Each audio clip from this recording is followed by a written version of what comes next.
Chapter 1 deals with the pharmacokinetic of drugs. In this chapter, what USMLE would expect you to do is make sure you understand what our body does to the drug. That is, you need to be familiar with what we simply call ADME, A-D-M-E, A for absorption, D for distribution, M for metabolism, E for elimination. As you review these sections, pay good attention to graphs. Graphs are going to be quite important in pharmacokinetics, and ultimately it's also the one portion in pharmacology where we're going to do some calculus. Don't worry, it's not going to be complicated calculation, but I think you feel as well as I do that when it comes to calculations, some of us are good at it and some of us are not. So these are places where you can make a difference with your score. This said, you will learn about calculations in two settings of pharmacokinetics. One is the single dose administration, where you'll review a classic plasma level curve and you'll see how we calculate concentration, doses, volumes of distribution. Once you have this concept well, we'll go towards the end of the chapter to multiple dosage regimen. To multiple dosage regimens. Now, you know that's the more common approach to chronic pharmacology. In this setting, you will learn well about the steady state principle. And with this steady state principle, you'll be able to calculate for us and for your boards loading doses. You'll be able to assess steady state concentration.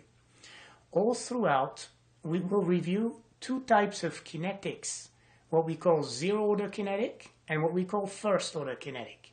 And whereas zero-order kinetic will deal primarily with overdose situation, first-order kinetic is going to be the more classic setting of administering drugs to our patient. Finally, I do want you to pay good attention to half-lives, and ultimately, another aspect of this chapter is going to be how drugs cross membranes. And as they classically diffuse across membrane, we'll pay very good attention for our exam to stories about pH and pK. Here, the main concept you'll work with is ionization of a drug, meaning if it has pluses or minuses, it makes it more water soluble. I know you're already thinking, more water soluble, I can pee that thing out, and you are correct. It would not cross membrane as well. Unionized is going to mean more lipid soluble, and with lipid solubility comes going across membrane. Well, I hope you enjoyed that first chapter of pharmacokinetic. If you don't like general principles about drugs, don't worry. It's only the first couple chapters.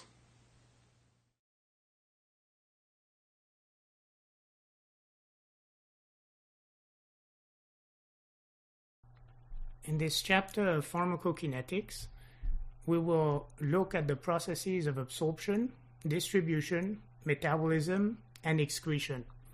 Really, often we think of it this way: A, D, M, E. Absorption, distribution, metabolism, and excretion. Basically, we're not about to see what the drugs do to your body. What we're about to see is what the body does to the drug. And in essence, if you were to think about it, a drug is really something foreign to our body. If it is foreign to our body, the first thing the body will want to do to this drug is get rid of it.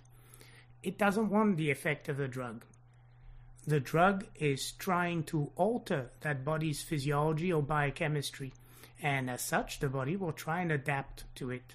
It's a little bit like pathology in effect. Do you remember in pathology, when I teach pathology, I always love to say it's either adapt or die. And here it's a little bit the same thing. Well, as we look at the drug and what the body will do to it, first that drug needs to get inside the body. And the process of the drug reaching the blood, which will serve as the vehicle to move the drug around our body, around our organs, is what we call the process of absorption. In the diagram on this first page, you do notice then that there is one route of administration that is devoid of absorption. You see that intravascular administration clearly puts the drug directly into the blood vessel, in which case there is no absorption phase. you contrast extravascular administration, which is anything but giving the drug IV, will always be associated with a phase of absorption. Once a drug is absorbed, as it is in our blood, do you think the drug has an effect because it's in the blood? What I'm hoping you're thinking right now is pretty much that, well, it depends. Example, what if the drug was an anticoagulant like heparin? It's truly because it is in our bloodstream that we see the anticoagulant effect of heparin. In other words, its site of action is actually within the circulating blood. But contrast, most other drugs may be something to get rid of your anxiety right now, because we're about to work through pharmacology. Well, something for anxiety, it's not working because it's in the blood. It's actually working because it's in the tissues. Which brings about the second phase of pharmacokinetic. From the bloodstream, the drug will have to be able to distribute to tissues. And that distribution to tissue has some key stories that come with it. You may well remember, if you've already studied physiology, that there's a big issue with diffusion of molecules based on charges and based on size. And for us in pharmacology, there can be a big issue with drugs. As you can see on this big diagram, percent protein bound versus percent free refers to the fact that drugs exist in two shapes in our bloodstream. When they're bound to proteins, what protein do they tend to be bound to? Are you thinking albumin? Because that's what I'm thinking. And albumin is certainly a very large protein. By the time the drug binds to albumin, it has no way out of this bloodstream. It's trapped in the blood. So the percent that's protein bound is stuck in the blood, will never reach tissues. Only the free fraction is the active fraction of the drug. And as active fraction, that percent free leaves the bloodstream, distributes into tissues. So following the first phase of absorption comes the phase of distribution to tissues. Well, here again, physioanatomy are going to rule how quickly drug will achieve potentially effective concentrations in our tissue. It'll depend a lot on what percentage of the cardiac output is distributed to the actual tissue. Give me an idea. Which organ in our body receives the largest cardiac output? Don't scratch your head too much. Don't scratch your head too much. Take a deep breath, because of course it's your lungs. After all, 100% of your cardiac output is going to the lungs. So the lungs are a great place where you'll find high levels of drugs. If the drug is volatile, like alcohol, you could breathe out some of that drug and then people could measure it. Maybe you were driving drunk. Of course, in other instances, if the drug is toxic to lung tissue, are you thinking bleomycin, for instance? I know you are, an anti-cancer drug that causes pulmonary fibrosis. Well, then clearly there would be a high amount of drug in lung tissue. To put in perspective, though, about 30% of our cardiac output will go to the liver. And if I pan down a little bit and show you that distribution to the liver, what would you tell me can clearly happen at the level of a liver to a drug? The liver is the chief organ for metabolism. So the liver will be able to metabolize the drug, and that's often considered the third phase of pharmacokinetic. Now, as we'll study metabolism, it would be very simplistic to only imagine the liver as the site of metabolism.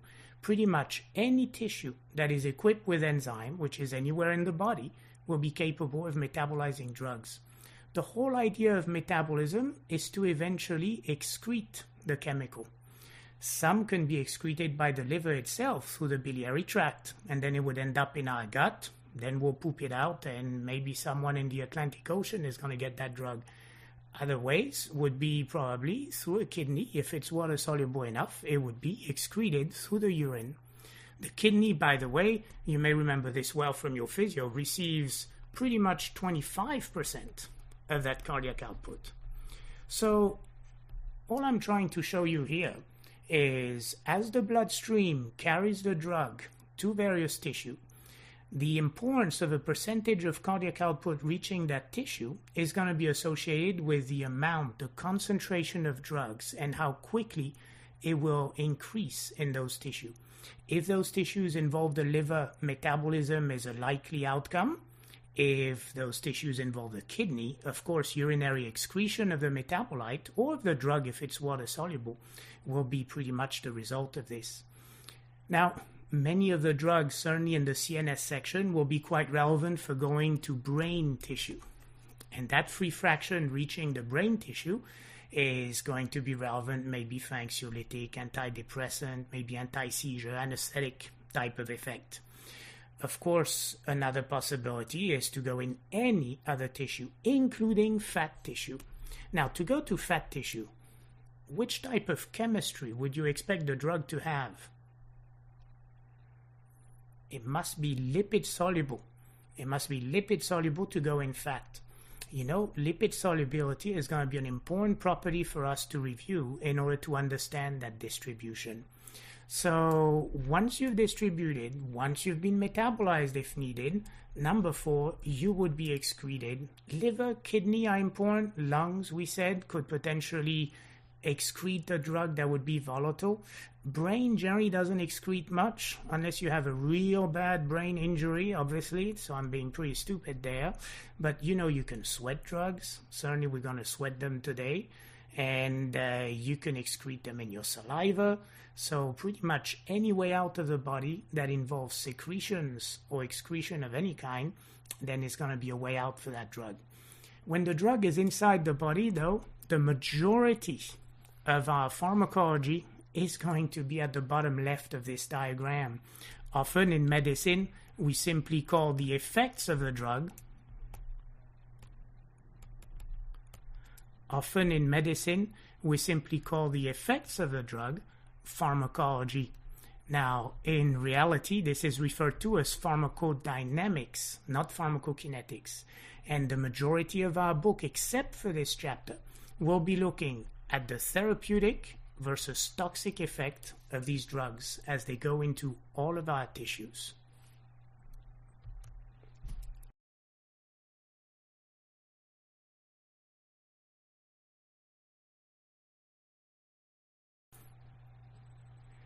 There are various routes of administration that are used for drugs. The most common route of administration clearly is oral administration. When we'll use orally administered drug, one issue will be what is the actual fraction of the drug. You know, fraction mathematically could be percentage. What is the actual fraction or percentage of that drug that reaches the bloodstream? That's what we'll call bioavailability of that drug. But there's some number of barriers on the way to that bloodstream. First, you take it orally. Well, of course, don't miss your mouth, otherwise it's not going to go anywhere. But the first thing it's going to do is reach your stomach. And in the stomach, that low pH, if it's present, that stomach acid could very much damage the drug itself. We tend to go around this, you know as well as I do, that a number of drugs are going to have an enteric coating, so that like this they will be protected from acid degradation. The stomach and the gut have enzymes. And if these enzymes are capable to bind and digest the drug, then some of the drug could be damaged by the enzyme. Look, let's take 2 examples. Alcohol itself is going to be swallowed normally, and clearly there are alcohol dehydrogenases in the stomach itself. As far as enzymes that are prevalent to digest food, such as proteases, it's the main reason why we can't use proteins like insulin, for instance, in a diabetic orally. So enzymes play a key role also at minimizing the fraction, the bioavailability of the drug. Motility is often an issue that we tend to forget.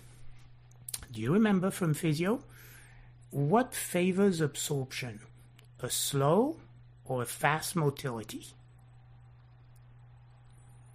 If you have a fast motility, you're moving fast. If you're moving fast, you don't have time for absorption.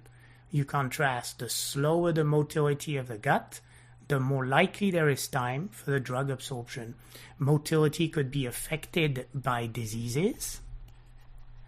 Motility could very much be affected by drugs themselves. So when we see drugs that potentially alter the peristalsis, we know they could alter the actual absorption of that drug. Finally, and possibly most importantly for our exam and just for general understanding, when you give a drug orally, you're going to be primarily absorbed in the small intestine. This will require portal circulation to distribute the drug in the body, and the very first organ that will be crossed by portal circulation is clearly our liver. The liver, having the greatest concentration of enzymes that could digest foreign chemicals, you can imagine that this will potentially cause the first dose of a drug to be completely digested, and no drug per se will reach the circulating blood and have an effect. That's what we call first pass metabolism. So first pass metabolism, it's the drug first being destroyed by the liver, and until the enzymes in the liver are completely saturated by the drug the patient takes, then there would be no effect of that drug. So these are common classical points about oral administration. If we look at the diagram, well, we can see the dose of drug being given orally, and as it's given orally, it goes down the esophagus and the stomach, so don't forget stomach acid, potential enzymes, issues with motility, and arrows pointing at the portal system, allowing that drug to reach the liver where first pass metabolism would occur. Of course, it means bioavailability-wise, the fraction of a drug reaching systemic circulation might be very much extremely small, possibly non-existent for the first dose because of that first pass metabolism. So are there any ways for us to avoid first pass? Well, you see what's written in green in this diagram? Let's look first top left. In green, sublingual administration. Sublingual administration, one issue, it does have a small surface area. And with a small surface area, you can imagine that it's going to be hard to have large amount of drug per unit of time reaching the body. Nonetheless, sublingual will bypass the liver and happily allow the drug to not be metabolized by first pass. When do we do sublingual? When drugs are very sensitive to pH, and we could not enterically coat them. When there's issues with enzymatic degradation that would really wipe out the drug before it reaches systemic circulation, or when the patient has some issue with motility or GI diseases. Can you think of a great example? I have chest pain just thinking of it. Are you thinking, example, nitroglycerin? Because if I were you, that's what I would write right here. Nitroglycerin is classically given sublingual and is given for angina or ischemic heart disease, MI patient, myocardial infarction type of issues. The other extreme would be to use the rectal route. And rectal is done to avoid oral. I don't think it's because of a mix-up that you're going to give a drug rectally, obviously. And the whole idea is possibly a good administration route for children.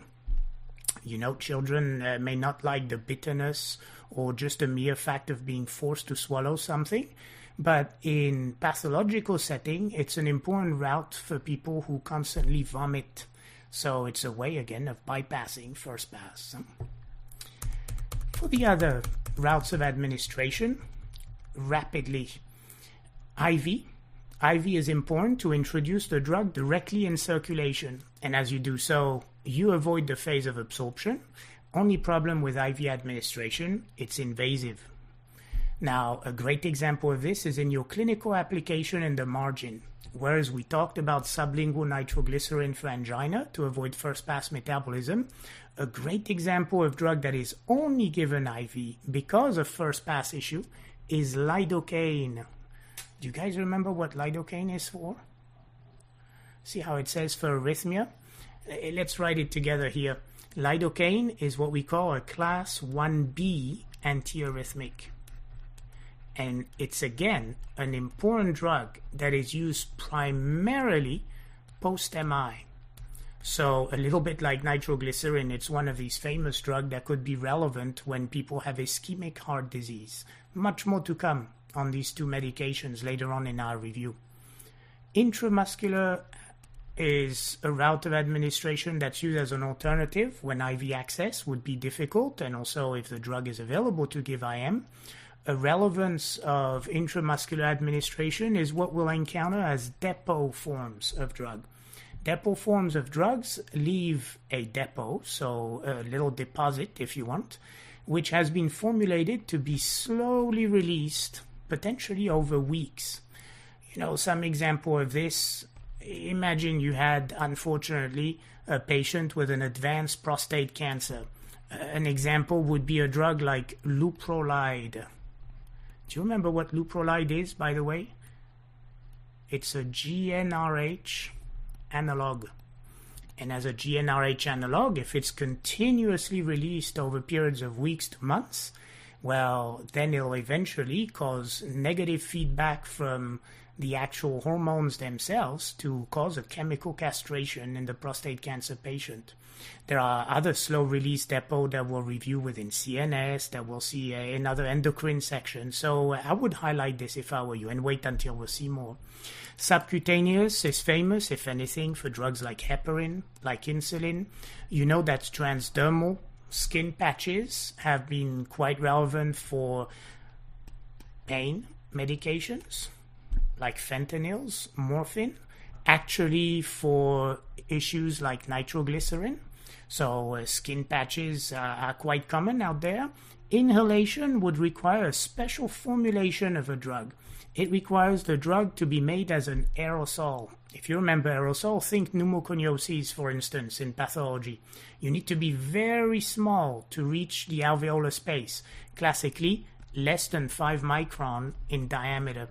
So that like this, you can actually go all the way to the respiratory unit and be absorbed as if you were a gas. Aerosolized or nebulized drugs, I know you're thinking asthma medications, and that would be a great example. Unusual mode of administration, but sometimes used for drugs that cannot cross the blood-brain barrier, intrathecal administration. So there, I would remember that's done for drugs that cannot cross the blood-brain barrier. I'm putting BBB for blood-brain barrier. Example, imagine you had an HIV patient who unfortunately developed a cryptococcal infection. You remember Cryptococcus neoformans?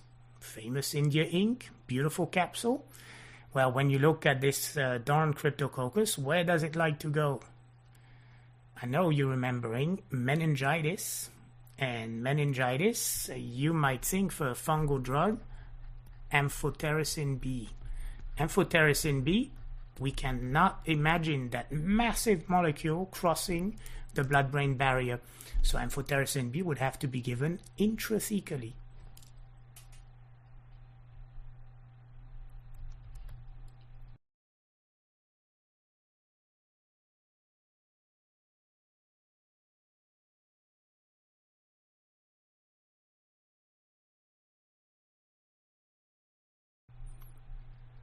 Once a drug is administered, it must diffuse.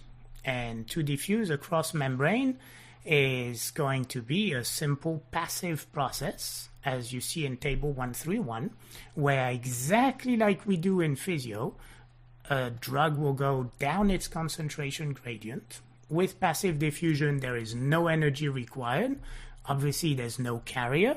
Passive diffusion is just based on permeability of the drug across membrane, and with no carrier, it is not saturable. By far, most drugs cross tissues, cross barriers through passive diffusion. This said, for some chemical, carrier-mediated transport might be relevant. And just as a quick scan here, a quick review based on physio, when you look at basic transports using carriers, you know that these are saturable. And once you saturate these transporters, only a constant amount per unit of time will be able to cross the membrane. Key difference between facilitated and active transport, whether or not you require energy. Active transport being against a concentration or electrical gradient, it will require energy. Now, for transporters and drugs, we'll see a few examples, but by far, passive diffusion is the issue. And as we look at diffusion rate, you should recognize well here an equation that we visited with physiology. A diffusion rate, which is the amount of drug per unit of time going across the membrane, so amount per time, it is directly proportional, first and foremost, to the concentration gradient. And as we look at this parameter first underneath the equation, a concentration gradient of drug, well, there is one thing that we mustn't forget about for pharmacology. Only the free drug will be able to participate in that concentration gradient. That's simply because the one that is protein bound will be too large to diffuse. Another parameter that we need to explore is only the non-ionized fraction of that drug will diffuse down its concentration gradient. And when we talk about non-ionized, that's where pH and pK will become a big story. More to come on this. But first, let's keep on looking at these parameters of diffusion. Now that I know delta C in a way is the engine for the drug to move from a high concentration to a low concentration down its gradient, there are two membrane parameters that are important in this equation. SA for surface area and T for thickness. As you look at these two membrane parameters, SA, surface area, is very straightforward. The larger the surface area, the greater the diffusion rate. Well, you know what we're going to say about this. Imagine you were taking that drug orally. If you were taking the drug orally, just tell me, where would you find the largest surface area? I know you're thinking small intestine. And you are absolutely correct. Small intestine with villi, with microvilli, of course, will have a much larger surface area than the stomach with its large rugae, for instance. Can pathology affect surface area? Absolutely. Think of pathology such as malabsorption syndrome. I don't know. Think of celiac sprue. You remember how you have blunting of those villi and decreased surface area for absorption? Well, what applies to food would apply to an orally administered drug, without a doubt. Thickness is also going to be an important story. Thickness, as you see from the equation, is inversely related to diffusion rate. The thicker the membrane, the slower the diffusion rate. Well, for thickness, which pathology are you thinking of? Are you telling me fibrosis? Because if that's what you're saying, I'm happy. Fibrosis will always render membranes thicker with collagenous scarring tissue and will cause a hassle for the drug to come across. Imagine a drug that would be inhaled and someone who has pulmonary fibrosis, either because of a primary restrictive pathology of the lung, maybe a pneumoconiosis, for instance, or possibly someone with chronic obstructive pulmonary disease where the chronic inflammation ultimately resulted in fibrosing condition of that lung. That would very much affect drugs for asthma, drugs that would be used by inhalation. If you want for the gut, think about this one. What if you had a 30-some-year-old patient who has bouts of diarrhea, multiple bowel movement that are filled with mucus, and after a barium swallow, you see a string sign on X-ray? Are you yelling out Crohn's disease? Because that's what I'm describing to you. You remember the cobblestone pattern of the gut? Well, that patient, any drug that would be orally administered, the segment of small intestine that would have become fibrotic would very much decrease the diffusion rate of that drug. All I'm trying to tell you is, for our exam, think in terms of what kind of stem could I come up with in order to make diffusion rate a board question. And here you got a few examples. Now, if there are two membrane parameters, there are clearly two drug parameters. And these two drug parameters are that of solubility, which is directly proportional to diffusion rate, and that's primarily lipid solubility, since we know our membrane are made of phospholipid bilayers. But this said, you don't want the drug to be too lipid soluble, otherwise it's going to love the membrane so much it goes nowhere else. So it must also have some water solubility in order to be able to be transported and carried through body fluids to various tissue.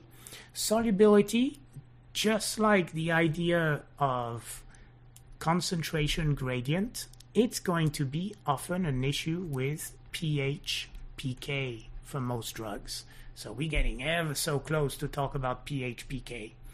Last thing we have to say about our equation is the size of a drug. The smaller you are, the easier the diffusion. And clearly, plasma protein binding will prevent diffusion by increasing size. So please, remember diffusion rate and its parameters, and start arguing what would very much alter diffusion rate. If we've argued the membrane parameters, we haven't said enough about the drug parameters. And with the drug parameters, we need to bring about pH and pK.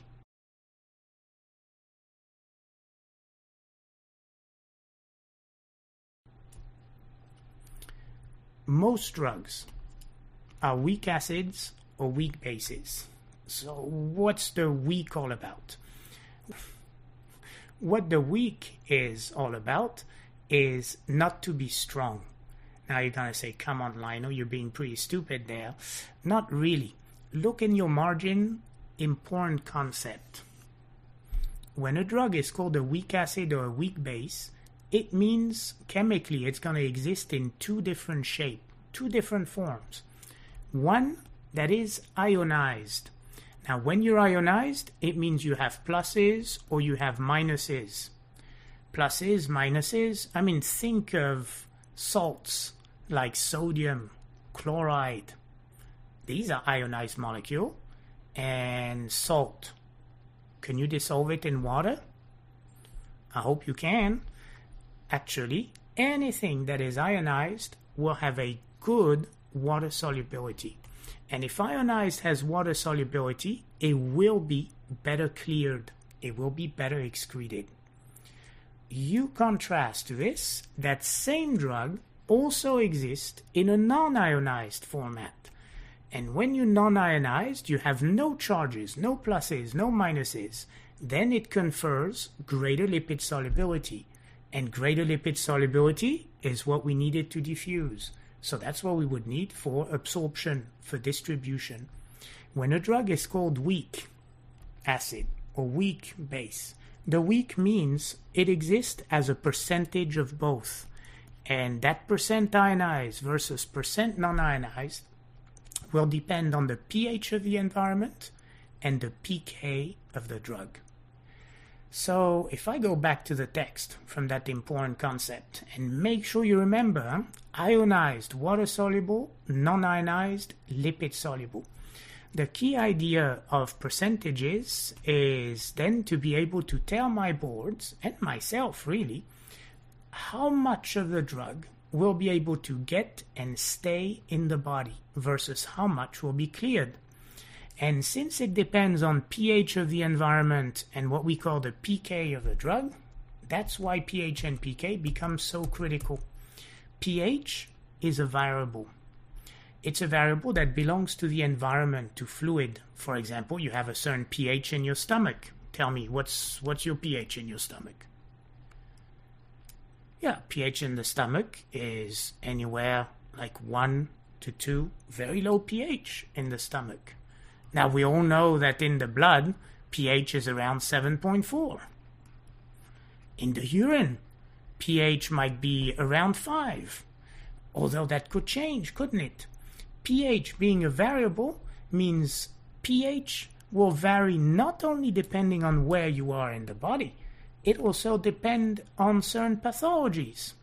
Now, for instance, in the urine, imagine you were in micro. What is it that could cause you to have renal stones? Because it would alkalinize the urine thanks to urease production. Are you thinking Proteus? Ureaplasma? If you are, absolutely so. In your stomach, think of a class of drug a patient may get over the counter that would actually alter the pH of that stomach. Are you thinking antacids? Maybe proton pump inhibitors? If you are, I'm most happy. If you're not, you heard it, and you can imagine we'll be talking about it much more. pH is a variable, and it's the environment in which we put a drug into. This drug has a specific pK that belongs to that drug, not the environment, and K, imagine you were German, it's K for constant. So the pK of a drug is not going to change. It's based on the bonds, on the chemical structure itself. By definition, out of our biochemistry, pK is the pH value at which the drug is 50% ionized and 50% non-ionized. I know what that means. It means if the pH happened to have the value of pK, half of the drug is water soluble, the other half is lipid soluble. That's what it means. pK doesn't change, pH does.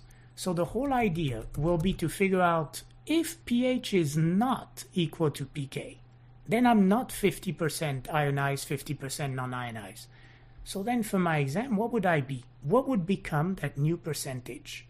And could I then alter the pH artificially in my patient to favor the drug staying in the body, that is, favor non-ionized fraction, or contrary to this, maybe favor the excretion of a drug because I see toxicity, in which case I would try and make it more ionized, more water soluble. Let's look at a clinical application first in the margin, just to make sure you understand how this could be relevant. Overall, look at hepatic encephalopathy as an example. In hepatic encephalopathy, what we say is the patient has liver failure, and because of liver failure, the patient no longer detoxifies the amino functions of amino acids and proteins and other molecules, and unfortunately builds up ammonia. I think you realize ammonia is a great household detergent for a good reason. It dissolves lipids. Can remove streaks on the windows with a Windex that has ammonia, for instance. If you put ammonia on your fingertips, your fingers start feeling all gooey because you're digesting your fingertips away. Ammonia then damages cell membrane and lipids in our body. And what has layers upon layers of lipids and allows saltatory conduction from one node of Ranvier to the next? Are you thinking nerves? You'd better, especially with nodes of Ranvier, right? So ammonia will cause tremendous neuropathies, including in the brain, what we call hepatic, because of hepatic failure, encephalopathy. How can I force the body to get rid of ammonia if the liver is not there with its urea cycle to get rid of that ammonia? Well, one way is to feed the patient lactulose. Lactulose is a sugar, and in this patient's gut, there are bacteria, and bacteria will pick on this lactulose and make it lactic acid. In making it lactic acid, the pH of the gut is going to drop. And when pH drops, more protons will be available. So as pH decreases, protons increases. Remember, proton concentration is inversely related to pH. It means my ammonia that was in H3, non-ionized, lipid-soluble, capable of distributing and damaging nerve tissue. It now will become NH4+. It becomes protonated. And NH4+, that's what we call ammonium, it's ionized. If this is occurring in your gut, ionized being water soluble, it is not going to be absorbed, it will be excreted. So there's a direct application of what we're about to generalize. Over these more than 20 years experience with your exam, pH-PK has never been so relevant but in Pharm. Pharm is where we can apply the concepts of pH-pK. So let's look at the diagram in our notes, and let's be careful with that complex but very classic diagram. On the left y-axis, you're reading the percent non-ionized. Think of it as fat. This is lipid soluble. The greater the percentage non-ionized, the greater the fraction of the drug that would diffuse, that would distribute, that would stay in the body, that would not be excreted. On the right y-axis, it's the percent ionized. Percent ionized, it's charged, it's more water soluble. If it's water soluble, you know the story. That's going to be the form of the drug that would be better cleared, that would get out of the body. Maybe if it's water soluble enough, you can pee it out, literally.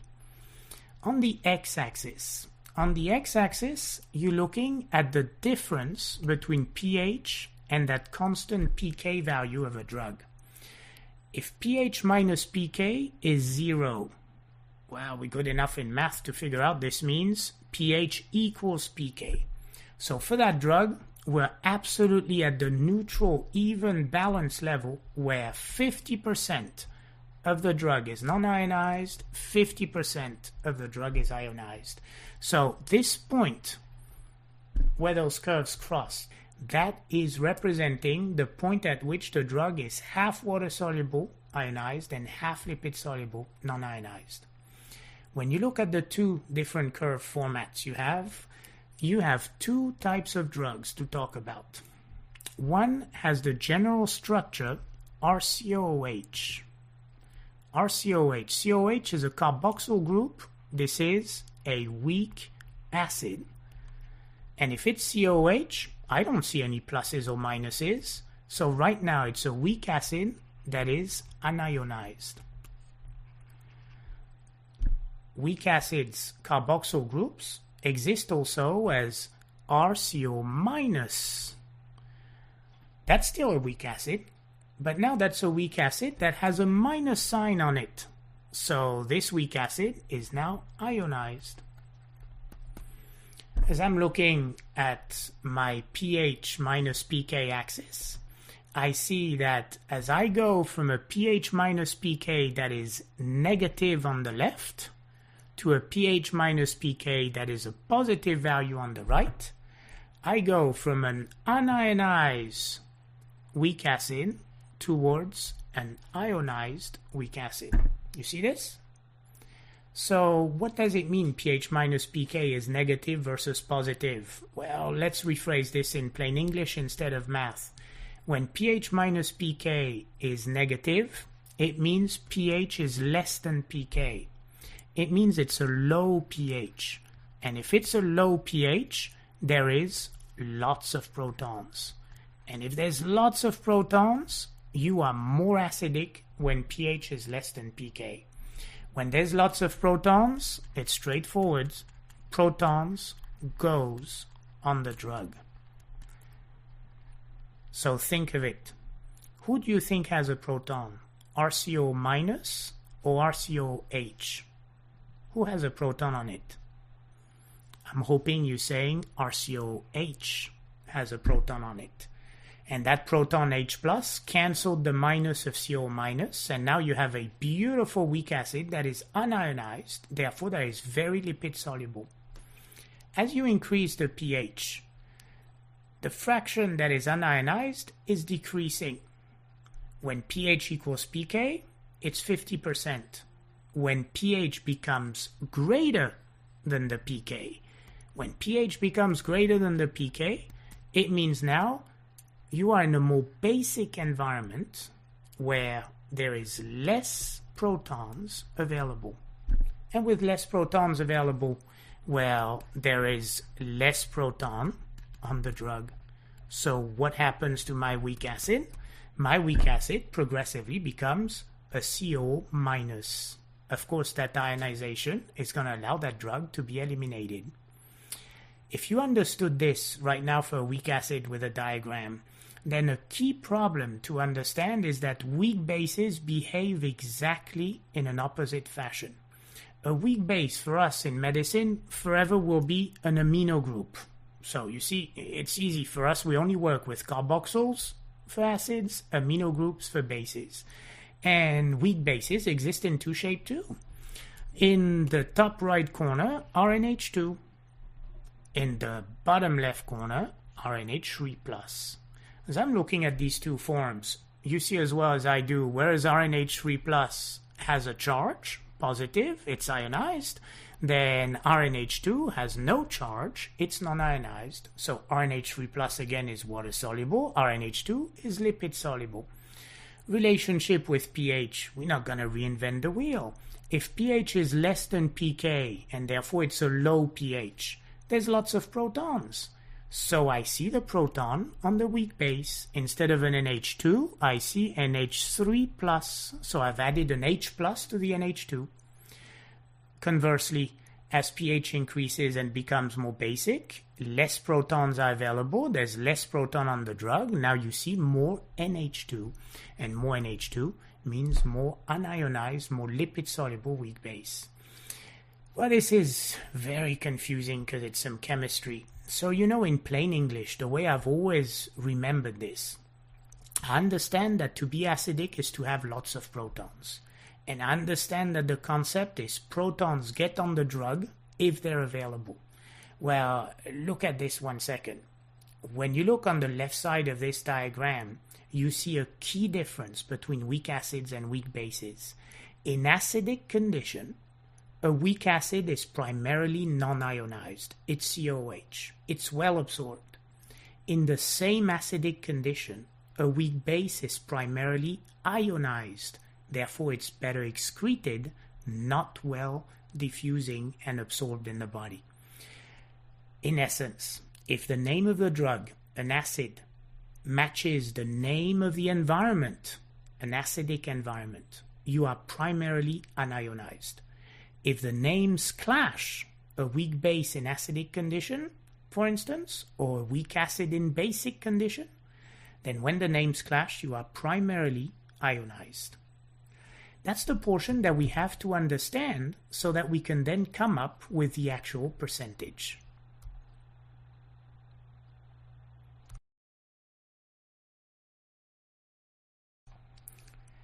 Let's summarize and go beyond with this table. First point on your board question, compare pH and pK.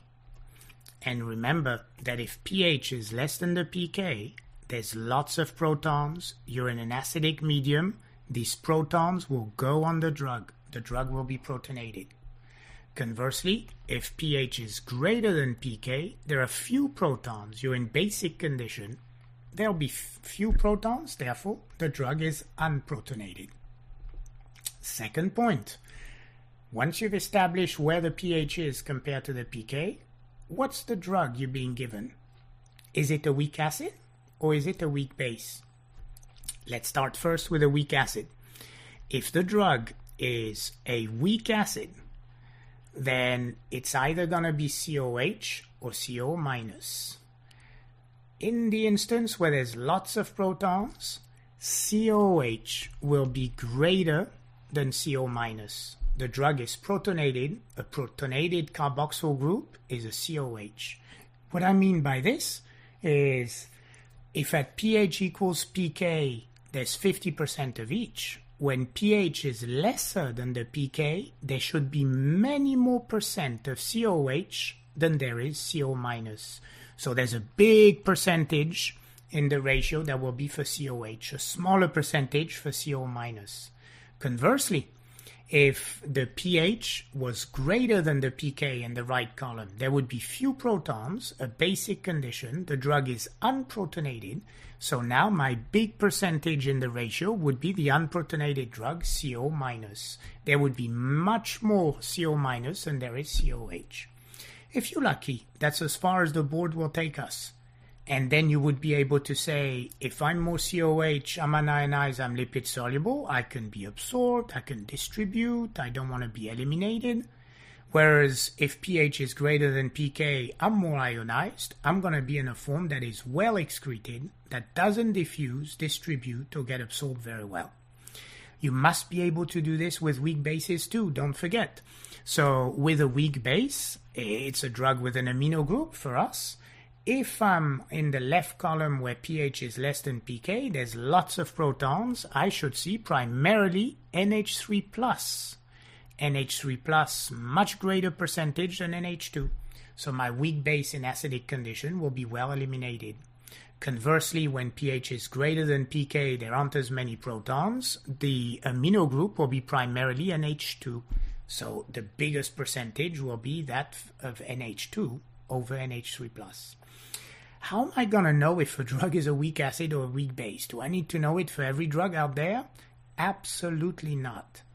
Generally, the board question will tell you the following weak acidic drug or the following weak basic drug. The only instances where I would be smart enough to figure it out myself is when it sounds like an acid. Hey, what is aspirin? You'd better tell me it's acetyl salicylic acid, right? If I have a name like this, I know I'm a weak acid. Look, I'll give you another example. You know how lactate is an acid, pyruvate is an acid, acetoacetate is an acid. So what if I was telling you a group of drugs called barbiturates? Well, barbiturates, of course, are acids. The boards would expect me to be capable of recognizing this. Conversely, for weak bases, if I'm called diphenhydramine or amphetamine, if you have an amine in the name, of course you're a weak base. Imipramine, desipramine, these are all weak bases. For funny names like warfarin or phenytoin or God knows what, well, there we're not required to remember all of these drugs and whether they're weak acids or weak bases. So just read well your stem, and then your stem will indicate whether these type of drugs, where it's not recognizable, are weak acid or weak bases. So it's a non-issue, okay? You don't have to worry about this. What you have to worry about is, can you find who's going to be the big percent in that ratio? Because now comes the last aspect of pH-pK. Find the percentage. And to find that percentage, you're going to look at the unit difference between pH and pK. Of course, if you're lucky and there is 0 unit difference because pH equals pK, then your ratio is 50-50. But if it's not 0, then you see, of course, that big percentage growing the farther away the pH is from that pK. If there's a difference of 1, the big percentage will be 90%, the small one will be 10. If there's 2, the big percentage is 99, the small one would then be 1. If it's 3, it's 99.9, then the small one is 0.1. The key issue is you need to figure out who is that 90 or 99 or 99.9%. That's what we meant by big percentage in the ratio. And that's the portion that you must be able to come up with.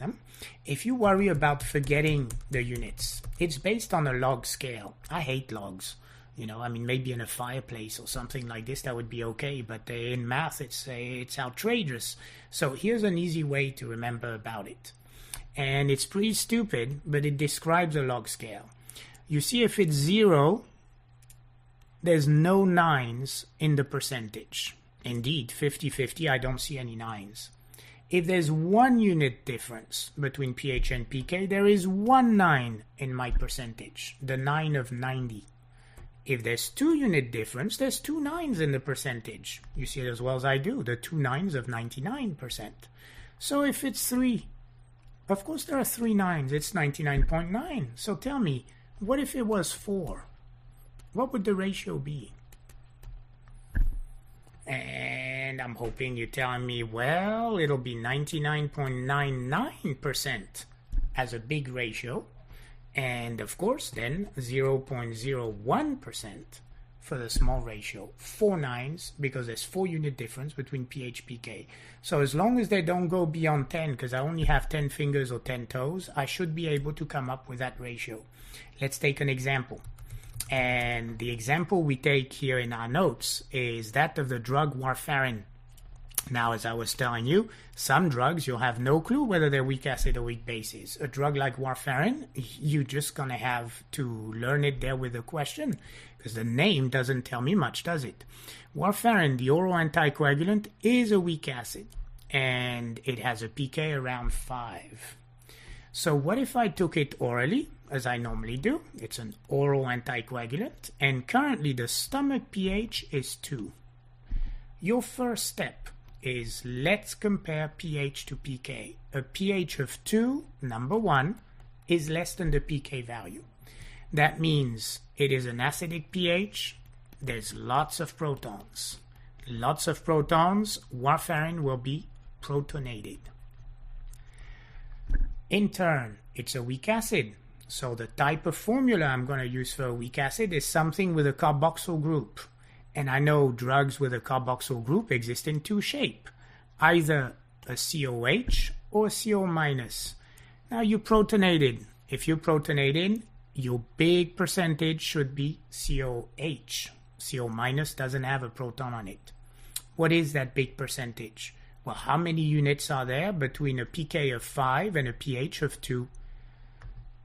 1, 2, 3. So if there are 3 units between the pH and the pK, there are 3 nines in the percentage of that RCOH. It's 99.9% unionized, 0.1% ionized. Main conclusion, the drug is primarily non-ionized and well absorbed under these conditions.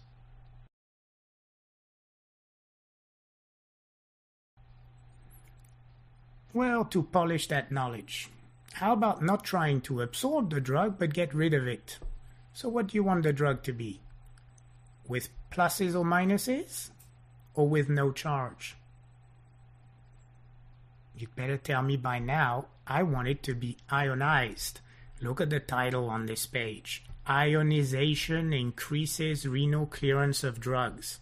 If you forget this, it's because either you were blind or you have sunglasses on right now. It's written big enough, isn't it? So make sure you remember this well. If you have pluses or minuses on a drug, you should be able to pee it out. Now, this said, when a drug gets to a kidney apparatus, only the free drug is filtered by the glomerulus. Unless you have a nephrotic syndrome, you don't pee significantly proteins, therefore you don't pee significantly protein-bound drug. That free drug being filtered, let's look at the diagram. That free drug right now, unbound to protein, gets into the proximal tubule. And in the proximal tubule, if the drug is a weak acid or a weak base, it exists in 2 shapes, N for non-ionized and I for ionized. Now, which of the 2 is water soluble? Well, both were filtered, but only ionized will be excreted. So what can happen to non-ionized? If it's lipid soluble, that non-ionized could be reabsorbed and returned back into the bloodstream. By the way, conversely, if it's non-ionized, that drug could also be secreted, as shown by the arrow. So, can I change the pH of the urine in my patient? And you can, to a certain degree. I mean, you don't want to do it so high or so low that you start damaging the integrity of that kidney tubule. But there's some leeway with urine to change the pH and alter the excretion. So as I go back to the text above the diagram, if both ionized and non-ionized forms are filtered, whereas non-ionized can be secreted or reabsorbed, the ionized drug is the one that is trapped in the urine. If you acidify the urine, if you put more protons will increase the ionization of weak bases. If you forgot what a weak base is, all it means right now is you'll have more NH3 pluses than you do NH2. NH3 pluses, water soluble, you'll increase the renal elimination of any weak base by acidifying the urine. Recall, if the name of the drug and the name of the medium are opposite, acid urine, basic drug, then you are primarily ionized. So conversely, if you alkalinize the urine, if you increase the pH of that urine, what you will ionize are weak acids. If there's less protons, a weak acid would be more RCO-, RCO minus, negative charge, it's ionized, you will increase its renal elimination. Again, you see that clashing of chemistry where you have an alkaline, a basic urine, with a drug that is said to be acidic. If the names are opposite, you primarily ionized. So in the clinical application to your right, how can I acidify the urine? Am I going to give the patient sulfuric acid? If you don't like the patient, why not? Although I wouldn't recommend it. Acidification of urine, look how it's done. Classically with ammonium NH4 plus chloride. And of course, ammonium chloride, do you remember in renal fizz? It's what we even call non-titratable what? Non-titratable acid. So, of course, it's a way of acidifying the urine. You know, on step 1, they don't like the common way of acidifying the urine. They like changing the urine because of potential drug interaction or food interaction. So here's what I would highlight if I were you from the clinical application. Some of us decide we have to swim in vitamin C in the winter in order to avoid a cold. Vitamin C is very water soluble. You know, I always like to joke, if you take these over-the-counter vitamin, it's fabulous. You don't even need to turn the light on when you go and pee because you pee fluorescent. So it does mean all that vitamin C that you took is not staying in your body, you're just peeing it out. Actually, it's good for the fish too. And in the process, vitamin C, what's its other name? Yeah, it's ascorbic acid. So as a water-soluble vitamin that people take with a shovel, I mean generally a few grams potentially, then they get a very acidic urine. That acidification of the urine would increase the ionization of acid urine, weak bases. It would indeed cause weak bases to be more excreted from the body. So imagine you were taking a weak base for something very serious. You know, maybe you were taking a weak base for life-threatening arrhythmia. Well, now you're losing that drug much more than you would normally.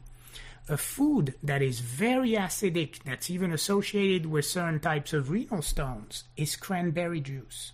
So no well vitamin C and no well cranberry juice to acidify the urine.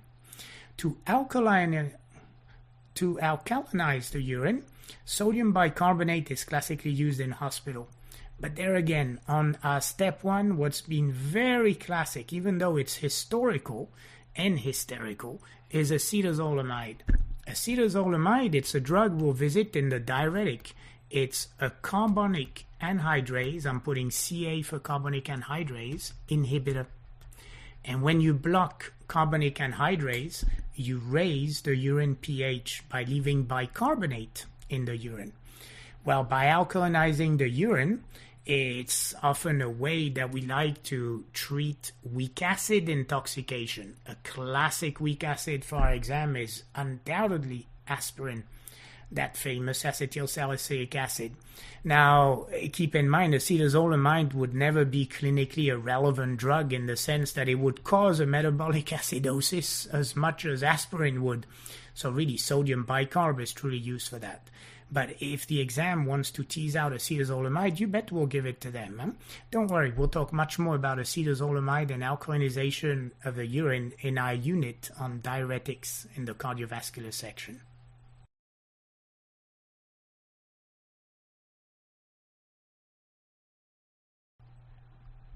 As we now start the discussion of the individual phases of pharmacokinetic, let's talk a little bit more about absorption. In plain English, absorption is the entry of a drug into the systemic circulation from the site of administration, whatever that administration mode is, except one instance. Put big and bright in your mind and on your notes, except IV.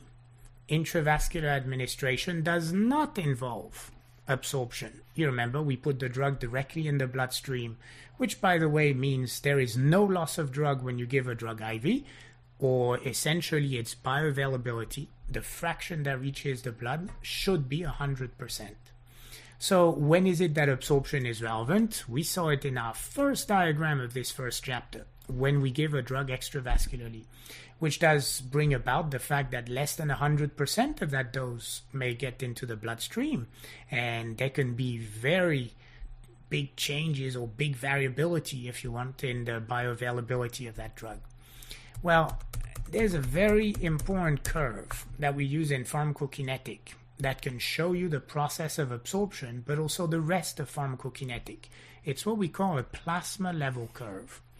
In a plasma level curve, understand that what is plotted is on the y-axis, the plasma drug concentration, as a function on the x-axis of time. So understand by this, you've given a drug to a patient at time 0, and then every so often you've taken some blood sample from this patient and you've analyzed the levels, the concentration of the drug in that plasma. As you do so, you notice several things. If the drug has been given, for instance, orally, there might be a little lag, and the lag is the time it takes for the drug to first appear in the plasma. It takes a little time to reach the plasma from your site of administration. I wouldn't sweat any more than describing it once. End of story for this. What is quite relevant though after this is there should be a more or less rapid increase in blood concentration as a function of time. And as you see this increased blood concentration as a function of time, it is a sign that the absorption phase of pharmacokinetic is predominant. And that absorption is predominant in the sense that as soon as the drug gets in the body, you know some of it is distributed, metabolized, and excreted. But right now, more drug comes in my body per unit of time than leaves the body. So absorption predominates. Because all 4 phases occur at the same time, there will be a brief point after that 1 dose of drug where everything is in equilibrium. What I mean by this is the rate of the drug coming in matches the rate of the drug coming out. It means I will reach a peak level. And that peak level, we give it a name based on both axes. The peak level is referred to as Cmax when it comes to the blood concentration. The time at which we see the Cmax is called the time to peak, or referred to as Tmax. Now, what do we expect? If we don't give another dose of drug right now we should see that elimination becomes the predominant phase in the pharmacokinetic of that drug. Elimination simply refers to the drug leaving the bloodstream right now. So to leave the bloodstream, listen to this carefully for your exam. One of the first things that will decrease blood levels, it's not the drug leaving the patient's body, it's the drug distributing into tissues.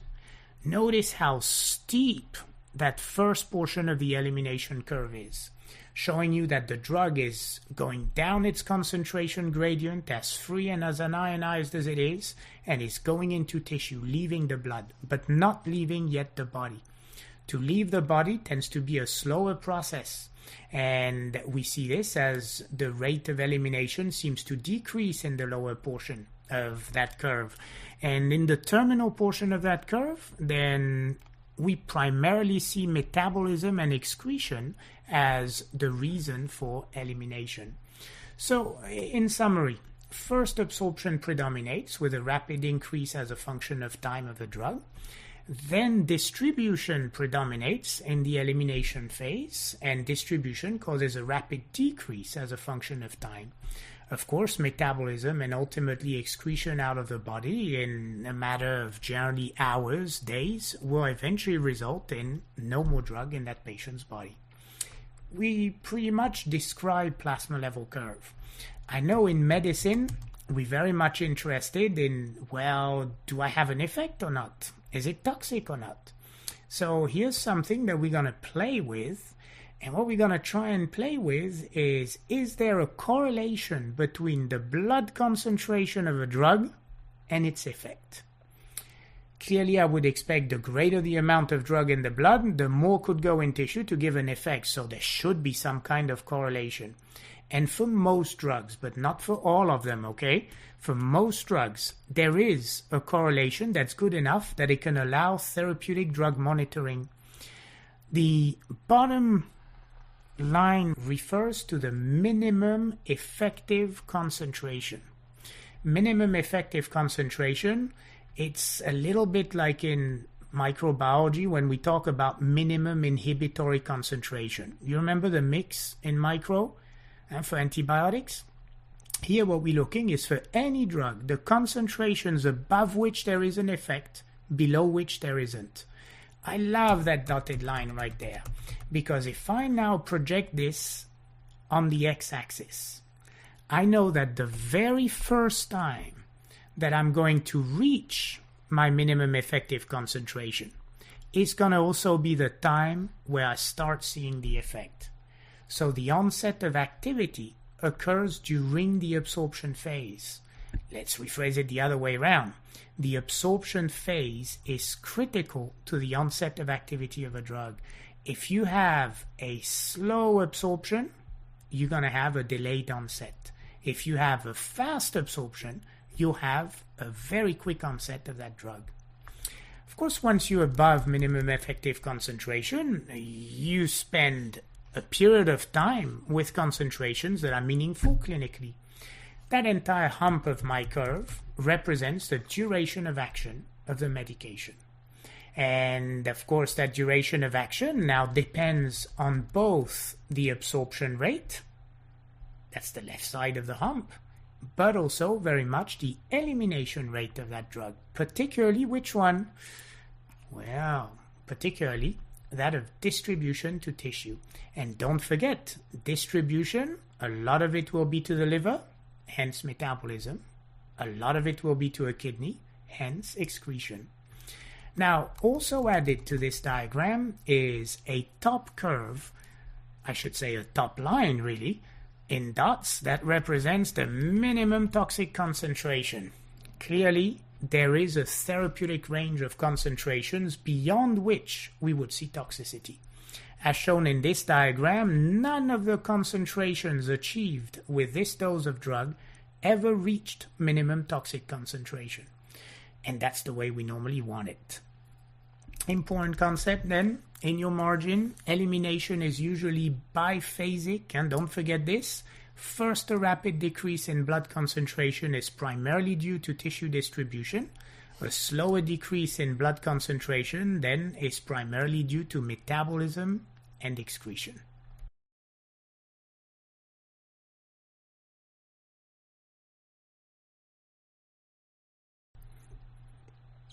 Let's briefly talk about bioavailability and look at the curves too. We've already established that bioavailability is simply the fraction of a dose that reaches a systemic circulation. We've also established that IV administered drugs have 100% bioavailability. If I don't want to use percent, I could give a number between 0 and 1, and 100% would be equal to 1. Because bioavailability is a fraction, it's often abbreviated as the parameter F. So when you see F in a stem of a board question, it refers to that bioavailability. F equals 1, 100% bioavailable. So how do I appreciate, or how do I calculate, study the bioavailability of a drug that is not given IV? Well, that's easy. We're going to take two modes of administration of the same drug. One will be IV. I know 100% of that dose will go in the body, so that's the most I can ever get of that drug in my body. And the other one is going to be by the extravascular administration route. And I'm going to compare. And to compare, I can compare a single point on these curves, since at any different time there's a different concentration. What we're going to simply do is integrate for every time point the concentration values as what we call areas under the curves, or AUC.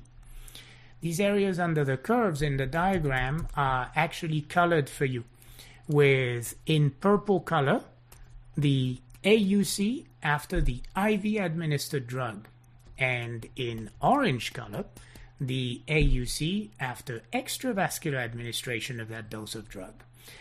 Do notice, before we get too far with this, the general aspect of an IV bolus of drug. What's missing in the IV bolus of drug?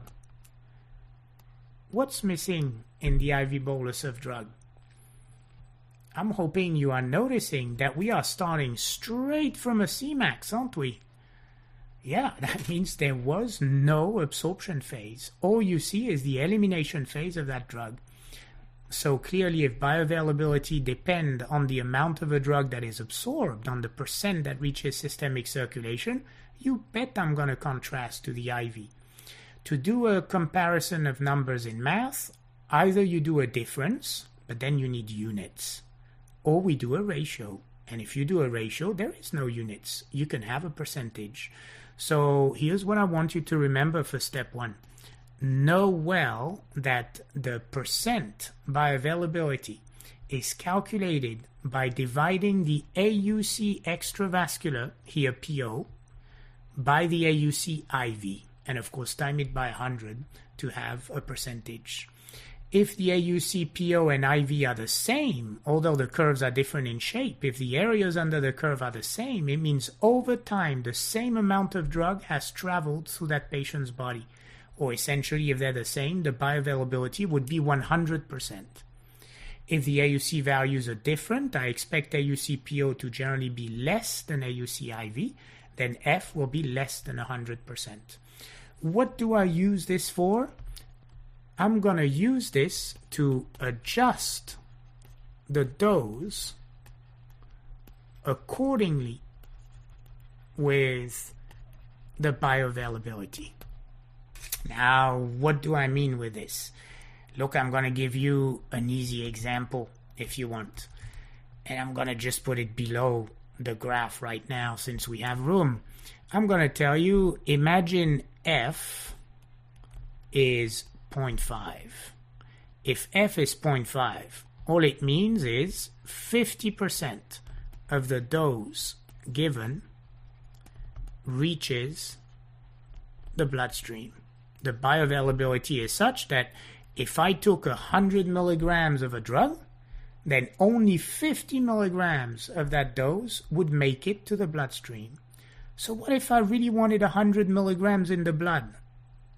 Well, then I'm going to give 200 milligrams, because 50% of 200 milligrams will be 100. Essentially, if the bioavailability is 50%, double the dose that you intend on giving. It means the day of your exam, if we're going to do any type of calculations with equations, well, when a bioavailability value is given, you use it to adjust the value you just calculated according to that bioavailability. The numbers that will be used are always easy numbers so that we don't need to use a calculator or a computer to get it. So I like F is 0.5. So let me ask you, if F was 0.25, 25% is absorbed, what would you do to that dose you calculated? 25% comes in, that's a quarter. So I would time by 4 the dose. If I give 4 times more, 25% of 4 times more will be the amount I wanted to see in. I give you one last one. What if F was 0.1? Well, you know it now, right? I'm hoping that's 10% of the drug goes in. So how about giving 10 times more than what I was intending to make sure that whole value will be in the bloodstream? Endpoint, bioavailability is useful to us as a knowledge simply to adjust the dose accordingly.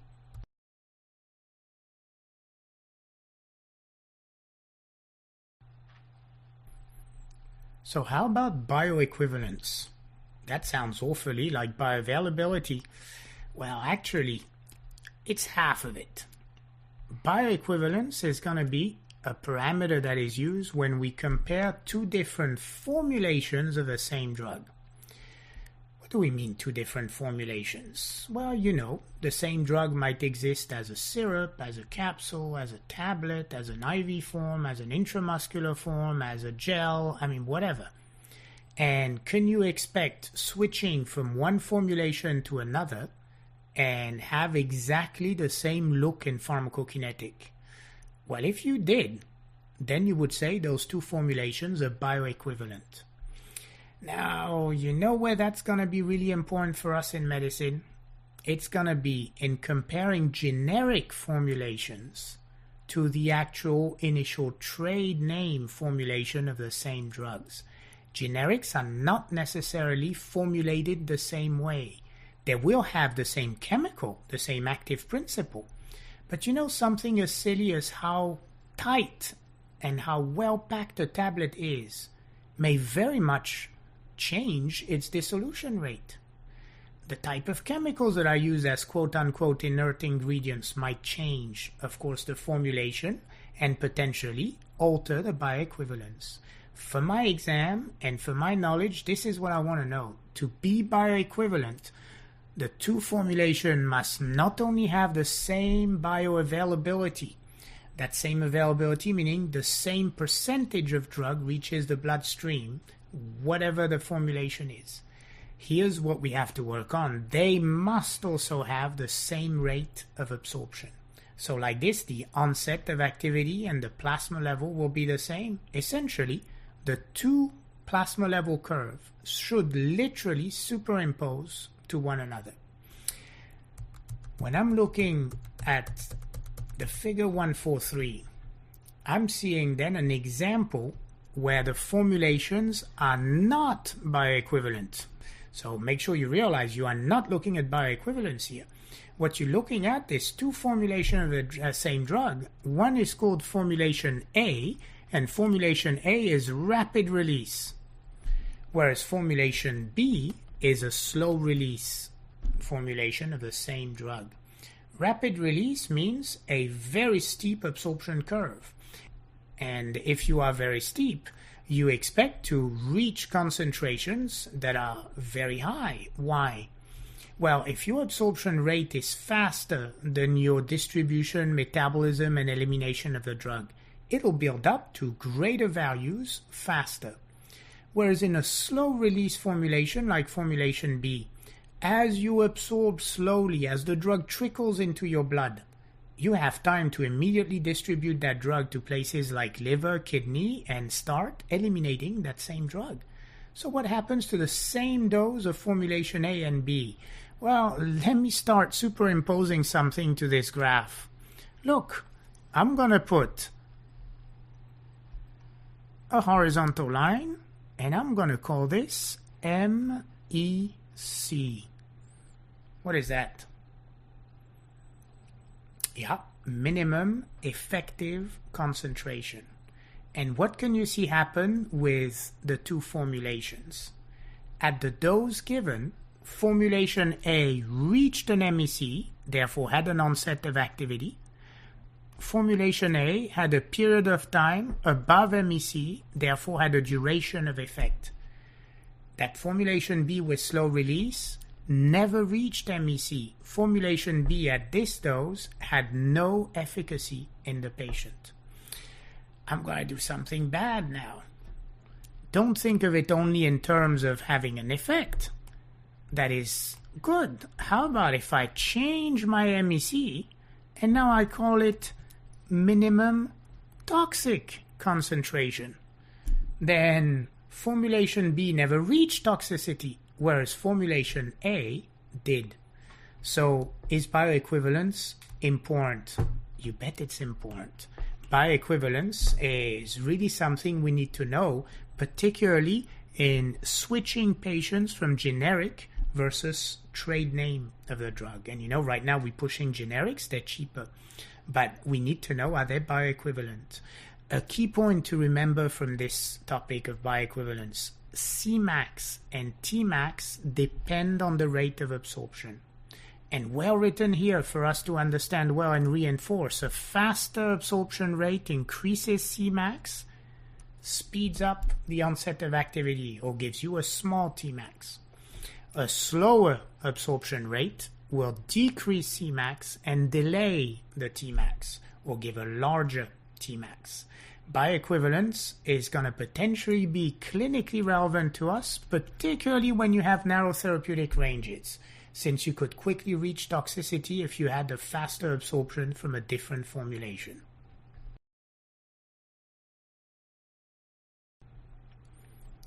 Let's explore distribution.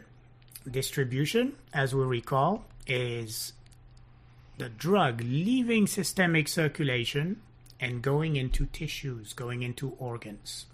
Of course, the chemistry is going to affect that drug distribution. As we know, is it ionized? Is it unionized? The plasma protein binding. If it's attached to a protein, it's too large to diffuse. But also characteristic of the vessel. Is it a tight versus fenestrated endothelium? If it's fenestrated, it can leave easier. If it's tight junction, like a blood-brain barrier, it won't be able to cross readily.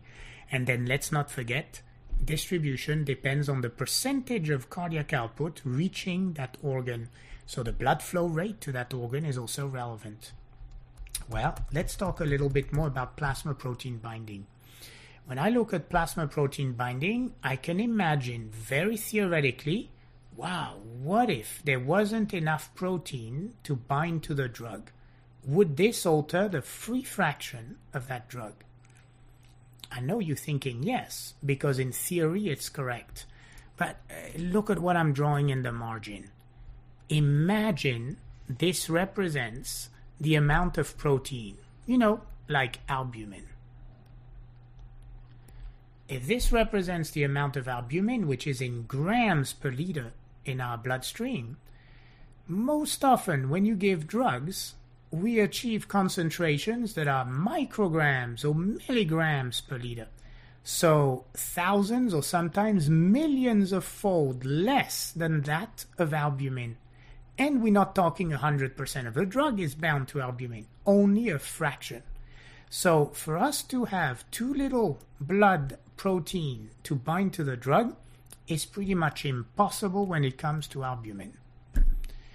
And that's the rule for most of the drug. So I can say that under normal condition, protein binding capacity is much larger than drug concentration, therefore the free fraction is generally constant. So here's my little drug, and a percentage is bound to and a percentage is not bound. And I have plenty of room on this albumin to bind my drug. Now, there are proteins in the blood that are much lesser in concentration that certain chemicals could bind to. For instance, globulins. Globulins are quite relevant for hormones, and because we have less steroid-binding globulin, thyroid hormone-binding globulin than we do albumin, you could actually envision some situation where you run out of protein and have greater free fraction. Apoproteins for lipids, alpha-glycoprotein for acidic drug.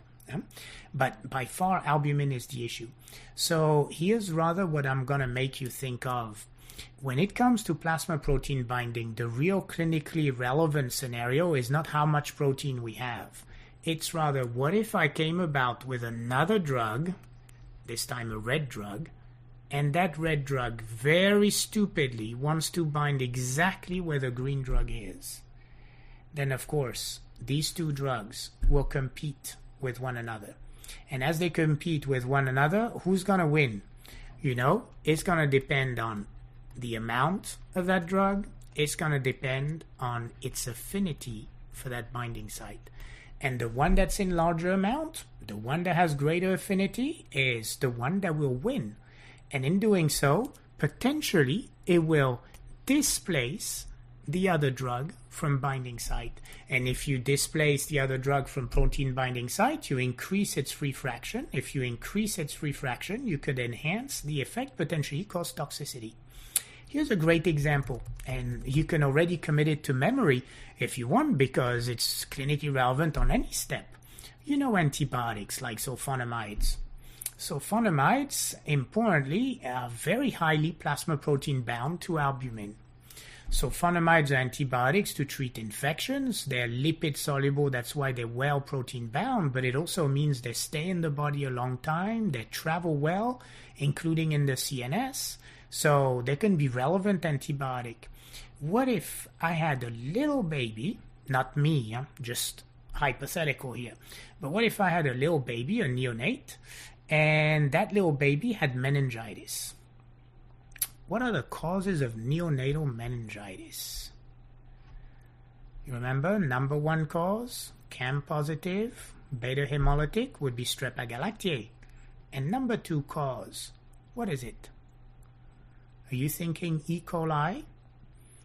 I'm thinking E. coli too. And as I'm looking at this E. coli meningitis, sulfonamides work beautifully well on E. coli. After all, they're used for UTI, they're used for traveler's diarrhea, and so forth.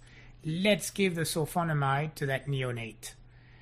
Well, that neonate cannot metabolize bilirubin yet. Actually, that neonate may even have the physiological jaundice of prematurity. And where is a lot of the bilirubin in that neonate? And where is a lot of that bilirubin in the neonate? It's actually bound on the albumin.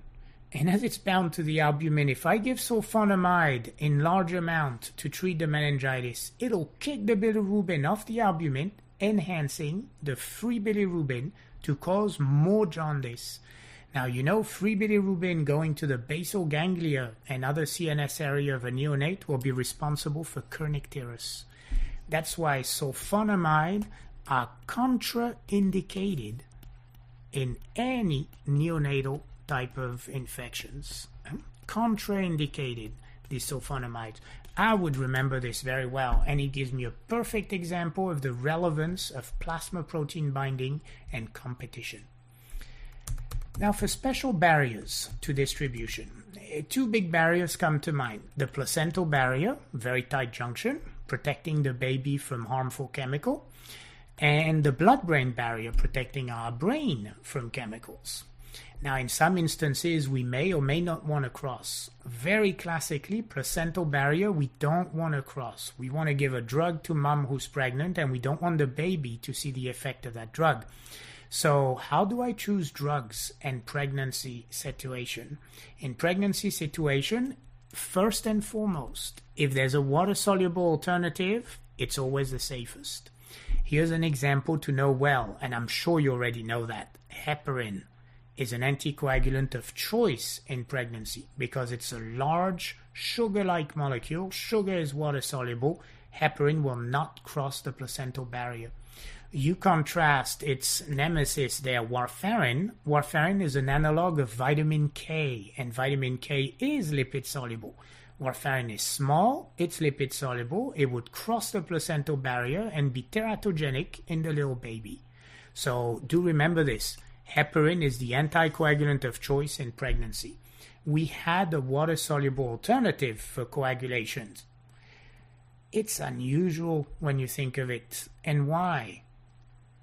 Hey, most drugs are not water-soluble because if they were, they wouldn't distribute, they wouldn't be absorbed well, they wouldn't diffuse properly. So by far, we're in a setting where there is no water-soluble alternative that exists. So you know what? Then your best choice would be the drug that has the highest plasma protein binding, because it means it has a small free fraction. So here's another important example in that little section. I'm hoping you remember that propylthiouracil, PTU, is used for hyperthyroidism. And hyperthyroidism being an issue, then I need to treat my patient's hyperthyroidism. But as I give drugs to fight thyroid hormones, if they were to cross the placental barrier, the poor little baby would develop cretinism, as if there was an iodine deficiency. It would be a drug-induced cretinism.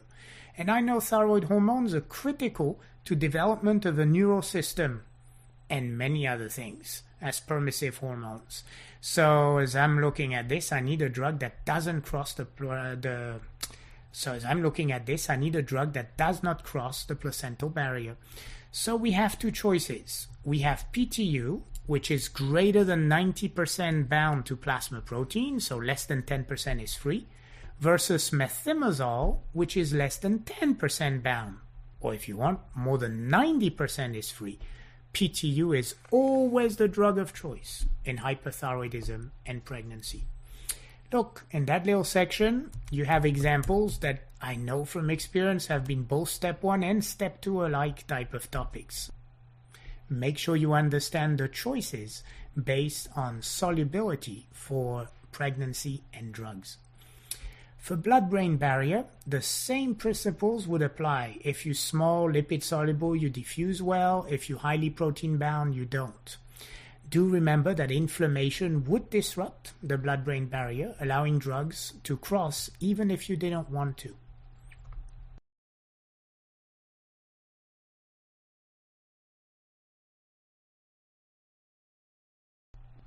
After these general concepts about distribution, let's make it a little bit more mathematical. There will be 3 important equations for us to develop for a one-time drug, and 3 important equations to develop for drugs that are given chronically, that are given repeatedly. Here we're about to see the first of these equations, and it's about the calculation of volume of distribution. Now, volume of distribution is not going to be a real value. It's going to be a theoretical volume. So that's why we refer to it as the apparent volume of distribution of a drug. It's basically trying to relate the dose given with the blood concentration achieved by the drug. Now, here's what I would remember. I would always think in terms of units when I'm looking at things that are physiological like this. And when you look at a concentration, you know, a concentration is given in units of mass over volume. Now, what do you call the mass of the drug you give to a patient? Well, the mass is what you call the dose, D. And the volume in which that dose is going is what we simply refer to as the volume of distribution. Let's put this into mathematical terms. If I call the concentration C, and we'll talk about why it's C0, and I imagine a concentration might be given in milligrams per liter, milligram units of mass, that's the dose. These are the milligram. VD, that's a volume unit. Liters, that's a volume unit. Liters represent the VD. So I can always say a concentration is a dose over a volume. Now, why do I need to have concentration at time 0? Well, recall that the plasma level curve, the concentration, varies as a function of time. So if it varies as a function of time, every different concentration I would take would calculate a different VD. So we're going to normalize this by taking C0. C0 is the concentration at time 0. And the first time I saw this in pharmacokinetic, I thought, well, that's pretty stupid. If I just took the drug at time 0, there's no drug in the blood. That's true. So it means it's not a real value. It's actually extrapolated from the elimination curve. We're going to see it a little later in this chapter. So if it's an extrapolated value that doesn't exist, that's why VD in turn doesn't exist either. It's just an apparent volume of distribution. So what's the point? Well, the point is this.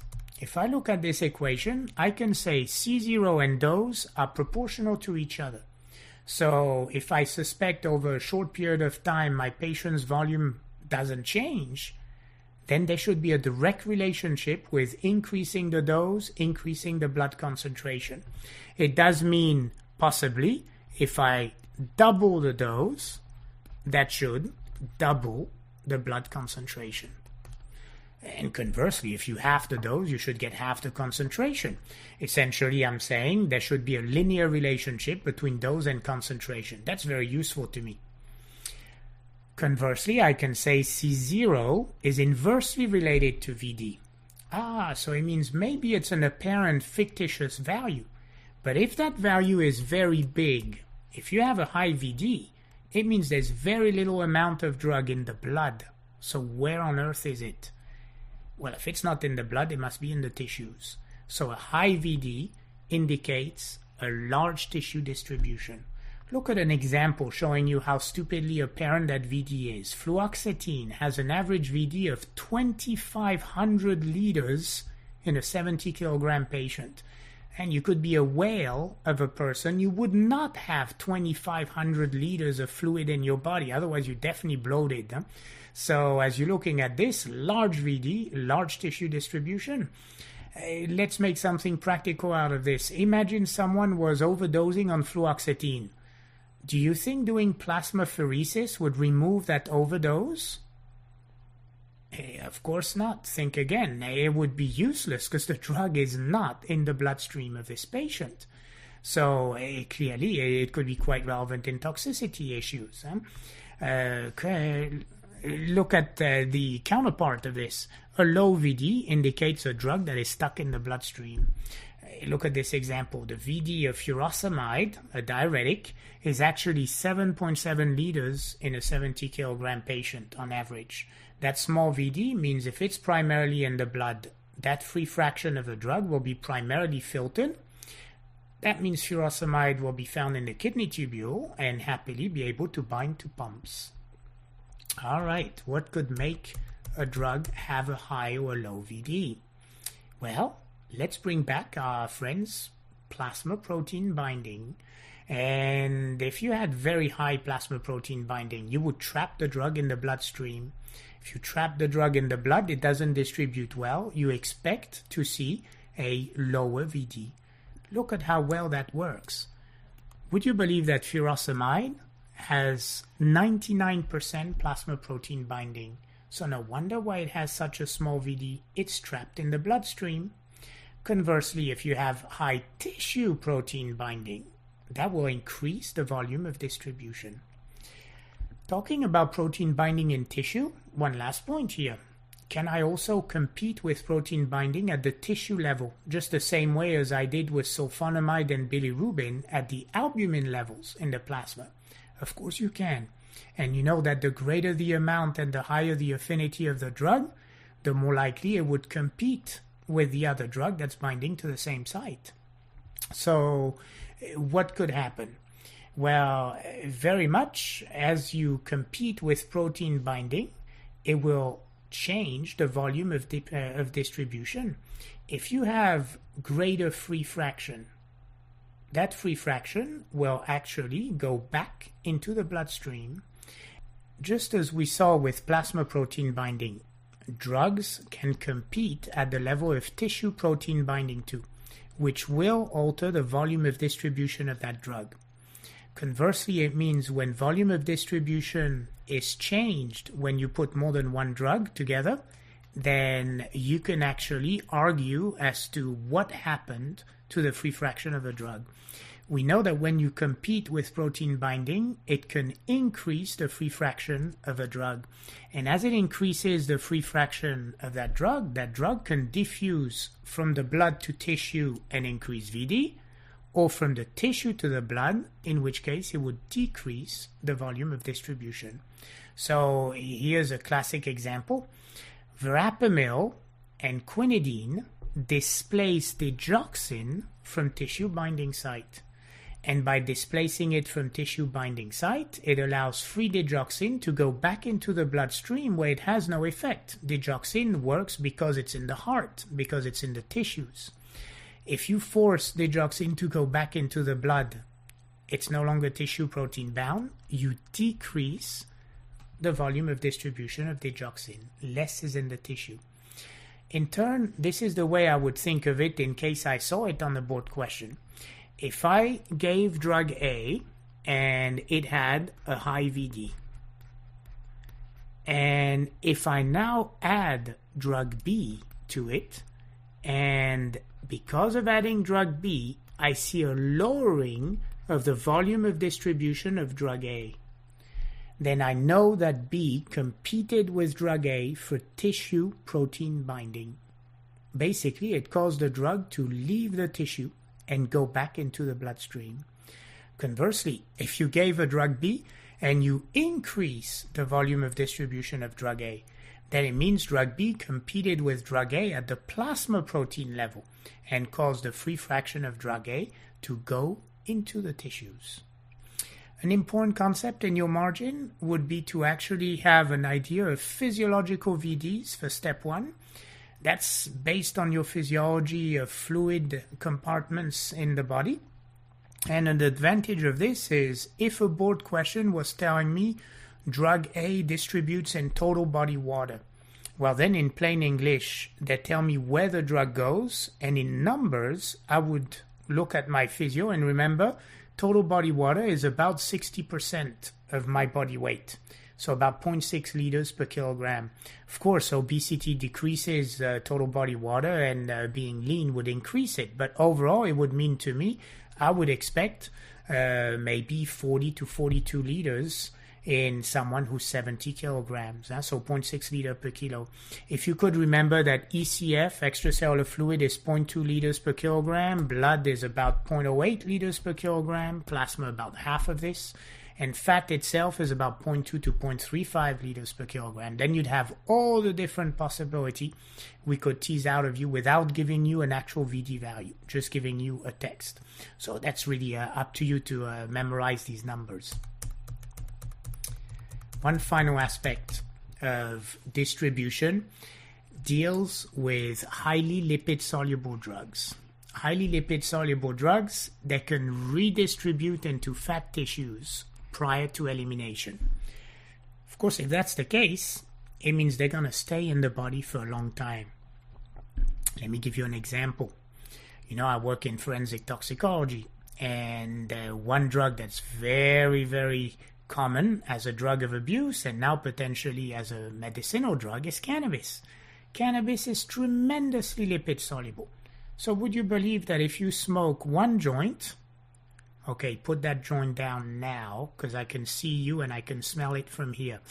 No, just kidding. If you smoke a single joint, we can actually measure metabolites of that joint you smoked today upwards of a month from now. So be careful for drug screening. Now, this said, what it simply means is the drug is in your body. Does it mean you were high for the whole month? Of course not. So a drug can be in your body and you see no effect of that drug. That's because the drug redistributed into lipids, and it's not because your cannabis is around your waistline that you're feeling happy about it. Well, I took cannabis as an example because it's pretty dramatic for how long it stays in the body. But cannabis is just one of many CNS drugs. And all CNS drugs have in common that they're highly lipid soluble to cross the blood-brain barrier. So what's the deal then? Here's the deal. As I take the drug, it's absorbed, it reaches the bloodstream. I know only the free drug is going to be available for diffusion. I also know 15% of my cardiac output is bathing the brain, which is a small organ that's about 1.5 kilos. So very rapidly, I'll see concentration of that drug in the CNS and potentially a CNS effect. But just as rapidly as the drug went into the brain, as it equilibrates with the rest of the body, it'll leave that brain. And what do we have much more than we do have brain? I'm afraid it doesn't matter how lean you are, we tend to have more fat in our body than we have neurons out there. And they may have low amount of cardiac output in these fat tissue. But that's where the drug chemically can very much go into. So as I went rapidly into the CNS, lots of blood was going to the CNS. Slowly but surely, my drug is accumulating into the fat. And that's what we call redistribution.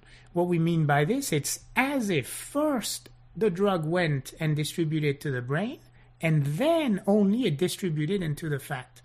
It's kind of stupid. In reality, it distributed in both at the same time. It's just that it was going fast into the brain, much slower into the fat. Endpoint, while it's in the fat, it's present. So let's talk in terms of kinetic. Imagine you took one dose of that CNS drug. That duration of action of that initial dose is going to depend a lot on redistribution rate, much more than the half-life of that drug. Again, it's not because cannabis had an effect for a few minutes that cannabis is gone out of your body. The half-life might be weeks in duration, yet the effect was very short. Highly lipid-soluble drugs have a short effect, yet they're not out of your body. They're still in the fat tissue. So what would happen if I now give a second dose of that drug? Well, some of the first dose is present in the fat. Understand by this, there's now less room in the fat to accept some of that second dose. If there's less room in the fat, it lets you have more drug for longer time into your brain. So the second dose invariably will have a longer duration of action and potentially a greater effectiveness. So what if I took a third dose? Well, if there's still room in the fat, it's now even less. I still fill up my fat, and that third dose will just have a yet longer duration of action than the second or first dose did. When is it that ultimately I will reach a steady state? Well, imagine you took enough drug that now your fat is totally saturated. There's no more room for the drug to get in the fat. Well, it simply now means this. The free drug that's in the blood can only go in the CNS, out of the CNS, and then be eliminated from your body. But in order to achieve that steady state, it's going to require you to have saturated the fat. It's going to have required for you to have finished the process of redistribution. Very important for CNS drugs. And CNS drugs could be anything from an anesthetic to an antidepressant, an anxiolytic, a drug of abuse, and so forth.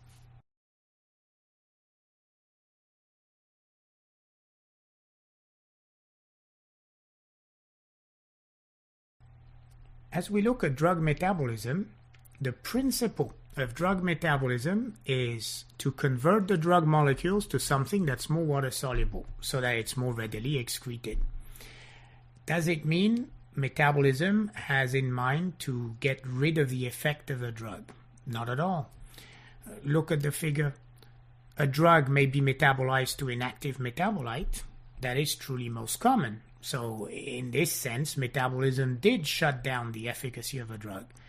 But there are countless examples of medications where the metabolites themselves are active. And beware, in some cases, the activity of metabolite might be different to the actual activity of the parent drug. Great examples of drugs with active metabolites: benzodiazepines. Virtually all have active metabolites. We'll see a couple exceptions in our CNS section. Most serotonin-specific reuptake inhibitors have active metabolites. And what do you think these active metabolites do to the duration of action of that drug?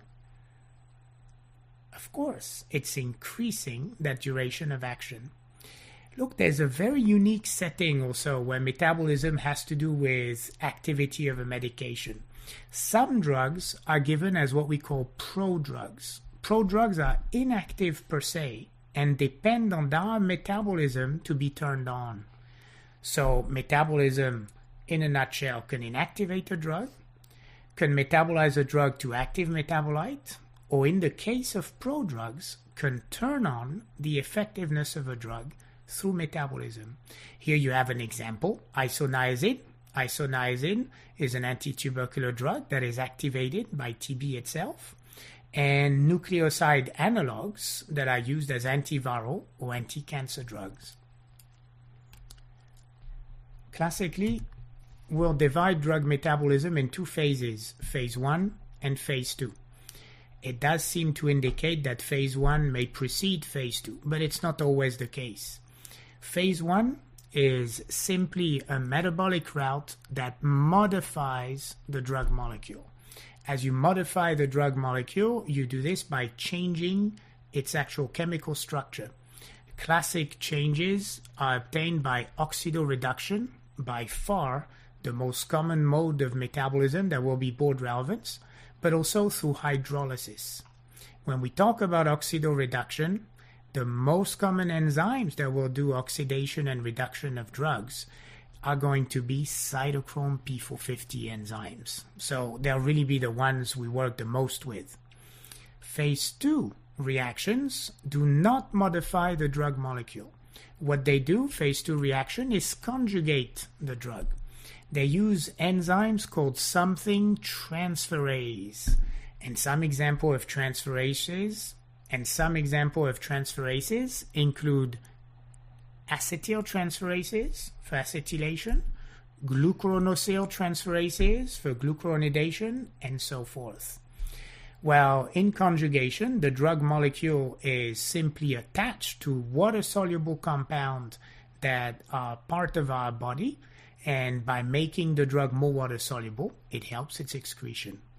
There's an important concept in the margin about phase 2 reaction. Generally, you expect conjugation to inactivate the drug and to render the drug more water-soluble.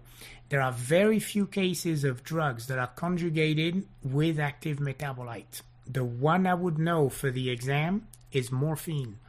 Morphine has different glucuronide. It's important for you to remember it's morphine 6 glucuronide. Morphine 6 glucuronide is actually several times more potent than parent morphine itself. And if it's more potent than morphine itself, it means two things, at least to me, in a clinical setting. One, if I want to appreciate if someone has enough, too much, or too little morphine, I don't want to just measure morphine in that patient's body. I also want to measure the levels of morphine 6 glucuronide, since it's a big part of the effectiveness of that drug.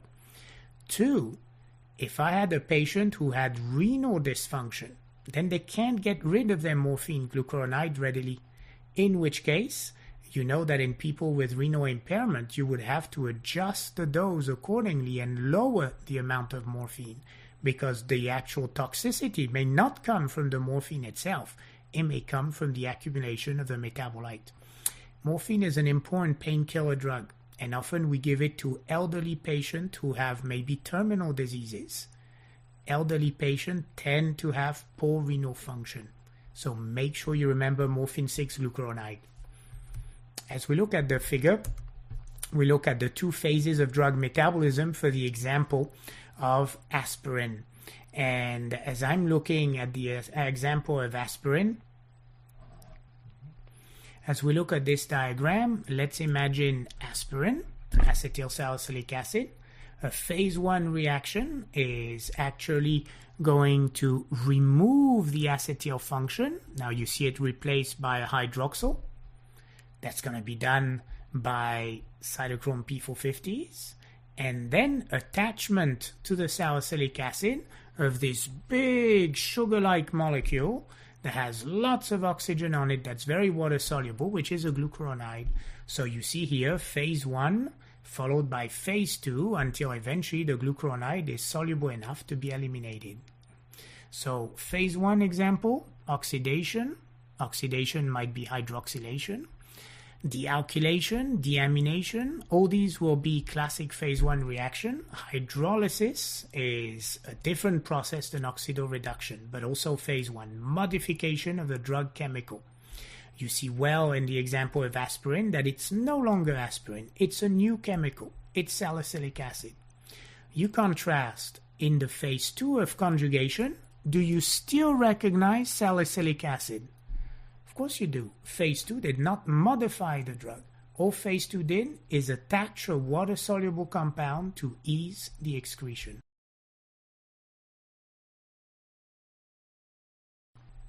As we focus on cytochrome P450s, the main phase 1 reaction type of enzymes, we must remember that they are located in the endoplasmic reticulum, what is known as the microsomal fraction. So some older name refer to them as microsomal enzyme. They are also heme-containing proteins, so they contain a heme group, just like the heme of hemoglobin, if you wish. And they require two critical chemicals in order to perform their oxidoreduction role.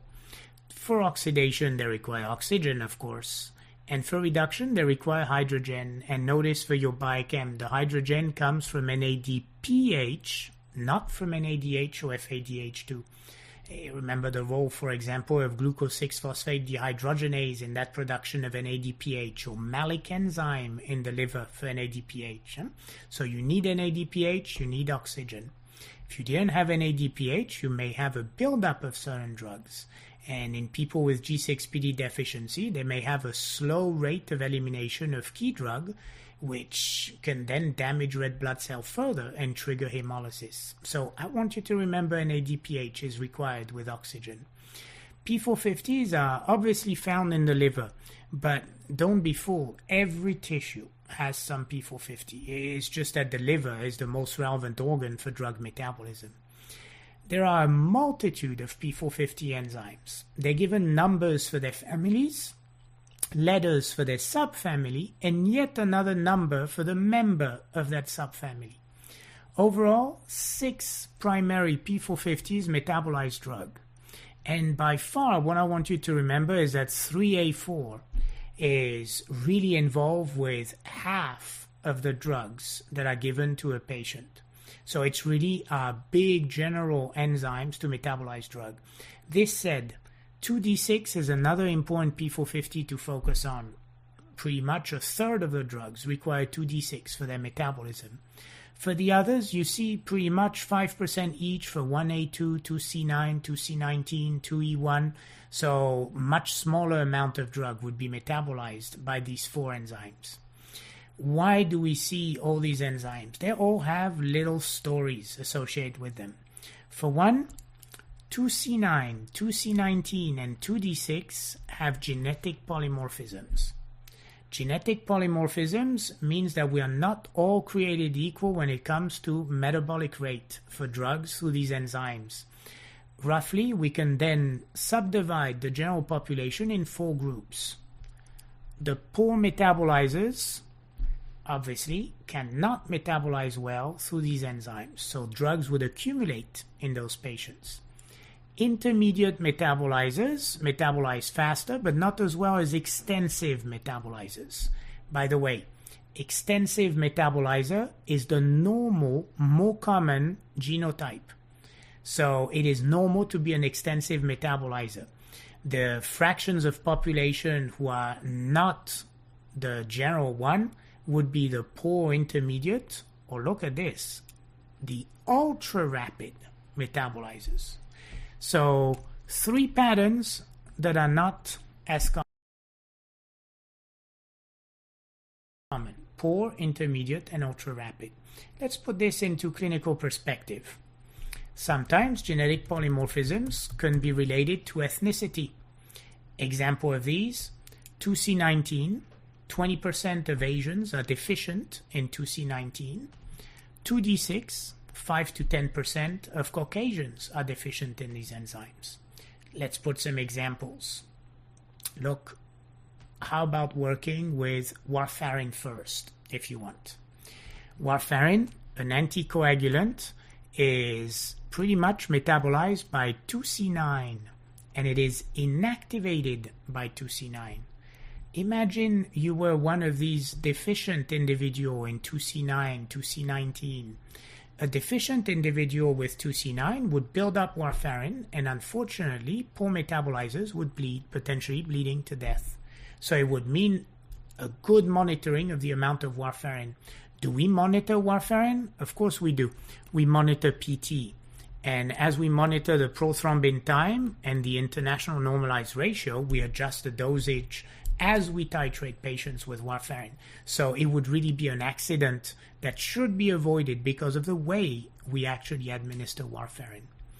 The example that's given above requires you to understand what codeine is. Codeine is really a prodrug of morphine. Codeine becomes morphine with 2D6.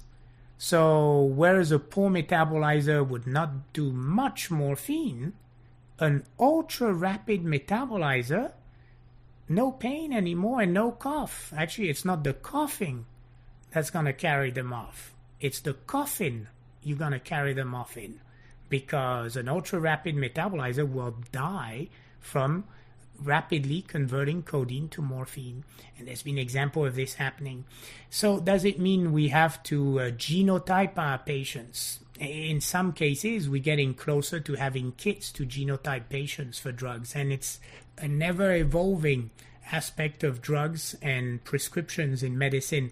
So something that the boards like you to understand. Now, if it wasn't enough to already have an issue where it's not written on your forehead, but you might be a slow or a fast metabolizer of a drug, there's also the issue that if there are about 6,000 to 9,000 drugs out there, but there's 6 big enzymes to metabolize them, well, they're going to compete with one another. Some drugs may actually induce metabolism, that is, increase gene expression of an enzyme, and therefore speed up the metabolism of other drugs. Other examples of drugs may be inhibiting metabolism of other drugs. Now, here's a key word I want you to see. You remember how 3A4 metabolizes the vast majority of the drug. Well, if a drug is referred to as a general inducer, it literally means generally it will induce, speed up the metabolism of other drug. It simply means The primary type of P450 it induces a gene expression of is 3A4. Now, it does not mean that it doesn't induce anything else. It just means at the very least, it increases the expression of 3A4.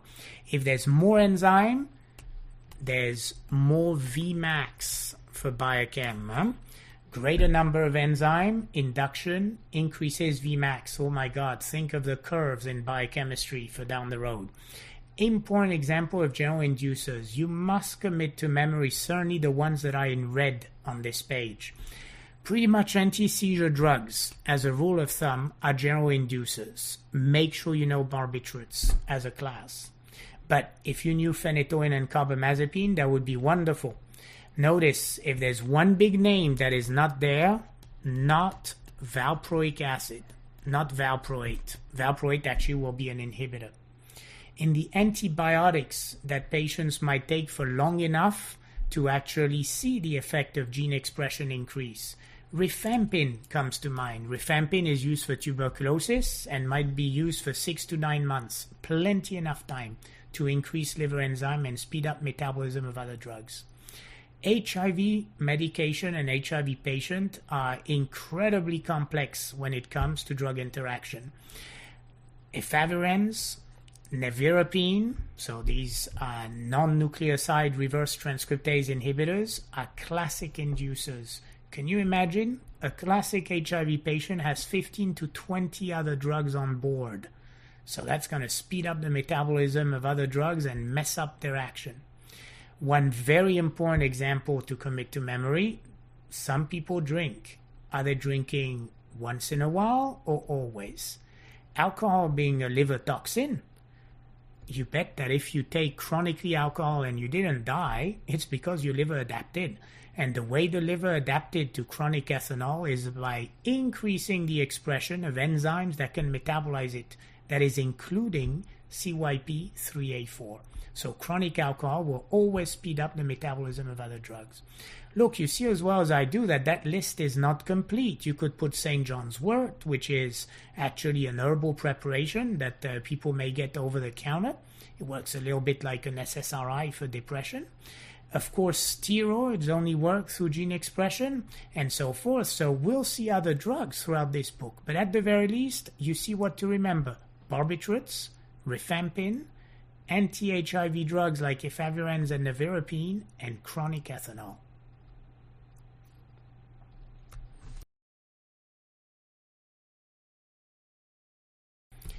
The opposite would be general inhibitors. Now, most general inhibitors will competitively inhibit the enzyme, in which case what an inhibitor will do is certainly not change the Vmax, but change the Km, and it will increase the Km of the enzymes. Now, sometimes it might be allosteric too. It can be 3A4, and often it's going to be other P450. If it is 3A4, you know the drill, then we'll call it a general inhibitor. General inhibitors, most important example, anti-ulcer medication. Favorite, the good old cimetidine, antihistamine H2. But proton pump inhibitors are also powerful inhibitors, albeit primarily on 2C19. Proton pump inhibitors, by the way, are all the drugs that end up in prazoles. So there's a bunch of them. For the anti-H2 drug, only cimetidine is important, not the other tidine drugs. And there you see the mess of antibiotics. People take antibiotics for a short period of time, but they might be on chronic management for hypertension, other cardiovascular disease, psychiatric illnesses, diabetes. Antibiotics can wreak havoc to these drugs. All macrolides except azithromycin are going to be general inhibitors. All protease inhibitors in HIV are inhibitors. So can you imagine? On one hand, you have nevirapine, that is an inducer. On the other hand, the ritonavir would be an inhibitor. We don't even know what's going to happen when we mix them up. Azoles, in general, which are antifungal, are strong inhibitors of P450. It doesn't have to be drugs. It can be food. Make sure you commit to memory that grapefruit juice is a powerful P450 inhibitor that is including 3A4, a typical general inhibitor. So grapefruit juice can very much alter the metabolism of other drug. A classic example on both step 2 and step 1 is going to be with statins. Statins for cholesterol. When people want to lower their cholesterol, they're on a diet. When they're on a diet, often they want to drink grapefruit juice. If they take it with a statin, big issue. Statins are not metabolized, they build up and cause toxicity. And what's the classic toxicity of a statin? It's rhabdomyolysis, which will cause acute tubular necrosis and renal failure. So it's an important aspect to warn our patients not to drink grapefruit juice while they take statins, or take them very far apart, like grapefruit juice in the morning. Well, then let's take the statins at bedtime. SSRIs, as a rule of thumb, are general inhibitors. We'll see a few exceptions like citalopram, but really they're good inhibitors, particularly on 2D6. And I would definitely know alcohol, but this time acutely. You see the word acute right here? Acute ethanol is going to be very much taking over all of the enzymes to be detoxified, during which time the other drugs are not metabolized. So read well on your board question. Is this a chronic alcoholic where enzymes are induced and I speed up metabolism of my drugs? Or is it a binge of alcohol where someone just drank a lot of alcohol, in which case there will be inhibition of drug metabolism? Once again, that list is not complete. It's just the main ones to know as of now. So make sure you remember these well. For conjugation, we have far less to review with conjugation. Glucuronidation is the most common type of conjugation out there for drug. It is inducible just like P450s would be, to the extent that if you want an example, barbiturates, if I put barbs for barbiturate here, barbiturates actually will induce not only P450 but also glucuronidation in a patient. Neonates, premature infants, cannot conjugate. So the transferase activity of a baby's liver is not yet functional. That's why, for example, they cannot conjugate bilirubin and have jaundice. It does mean drugs that require glucuronidation should be avoided in little babies. If you wanted to induce the transferase activity, well, in the past, barbiturates were given to these neonates to speed up gene expression of transferases. Nowadays, you know that we approach neonatal jaundice with phototherapy, which is much safer than giving a barbiturate to a poor little baby. Rarely gives active metabolite, with the exception of morphine-6 glucuronide. We covered this, we just remind you again. Other than glucuronidation, clearly you must know N-acetylation because of genetic polymorphism. There are slow and fast acetylators and intermediates and so forth, and slow acetylators will always have buildup of the drug. Well, drugs often behave as haptens. You know haptens from immunology. They're too small to trigger an immune response in and of themselves, but if they're attached to a larger molecule such as a protein, and God knows drugs love to bind to proteins, then they can trigger immune responses. Well, some drugs, as they distribute in all tissues, will trigger immune complex deposition in any type of tissue and then inflammation, in which case it's going to mimic lupus. So we'll say the drug causes an SLE-like syndrome. In that SLE-like syndrome, you'll find positive ANAs, but you won't see the anti-double-stranded DNA or anti-SM that you find in lupus, the disease. What you'll measure are antihistones that will be specific of a drug-induced type of SLE. Classic presentation is classic of lupus, particularly giving you that famous butterfly rash on the cheeks, bridging the nose. The only type 2 hypersensitivity in SLE is that of the blood toxicity. Well, same thing for drug. And whereas the rash is not going to kill you, the hematotoxicity could be a big issue with potential granulocytopenia, lymphopenia, so big issues with infection, possible bleeding from thrombocytopenia. Now, of course, unlike SLE, you stop the drug, you stop the SLE-like syndrome. So the idea is to recognize it and potentially expect it with certain drugs in slow acetylators. Procainamide, hydralazine, and isoniazid are associated with SLE-like syndrome in slow acetylators. Remember well that little list. Realize that any hapten can cause SLE-like syndrome, and therefore that list, as usual, is not complete. These are just the main one, and these are drugs that require acetylation. Procainamide is an antiarrhythmic. Hydralazine, if you recall, is an antihypertensive that we use in pregnancy. Isoniazid is a TB, tuberculosis type of drug.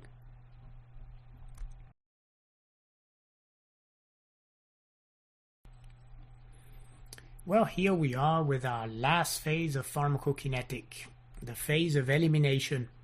Elimination involves removal of the drug from the body, or if you want, removal of the drug from the bloodstream in particular, if we're going to classically do excretion through the kidney. But in reality, let's not forget that elimination in pharmacokinetic doesn't only mean excretion. It does also mean distribution from the blood to the tissue and metabolism of that drug to metabolites. Ultimately, though, what we're about to study is let's get rid of a drug out of the body, particularly through the kidney, much more than we ever study bile ducts, lungs, sweat. One big definition: elimination half-life of a drug. By definition, elimination half-life is the time that is required to get rid of 50% of a given amount of drug. That half-life is going to be a nice indicator for us of how long it takes to get rid of a drug from our patient. Now, we're going to represent this graphically, but also with equation. And as we do, we're going to have two big forms of elimination to discuss. What we're going to call zero-order kinetic of elimination versus first-order kinetic of elimination. Now, before we get there, there is one thing I want to bring back to your mind. Do you remember C0, the concentration at time zero? I'm sure you do. You remember that first equation we wrote where a concentration is always an amount per volume? So C0 is dose over VD. We had said that C0 is an estimated value. It's an extrapolated value. And for your exam, you're going to potentially have to extrapolate that value from a graph. So let's look at a classic plasma level curve here. Notice that the drug had to be given IV because I didn't see an absorption phase. I just saw immediately a Cmax. And I know the first phase that's very steep is that of distribution. And then the second phase of elimination that is less steep is that associated with metabolism and excretion. This is the one I'm going to use to extrapolate C0. Essentially, I'm going to take the slope of this curve and project it until it reaches the y-axis, which is the axis where I measure drug concentration. And I'm going to read here, you know what, that value of 10 milligrams per liter on the y-axis. That's what I'm going to call C0.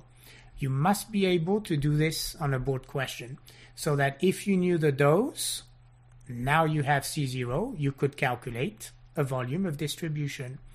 Imagine if C0 is dose over VD, then you know this is equivalent to saying a dose is C0 times VD, or it's equivalent in turn to say VD is a dose over C0.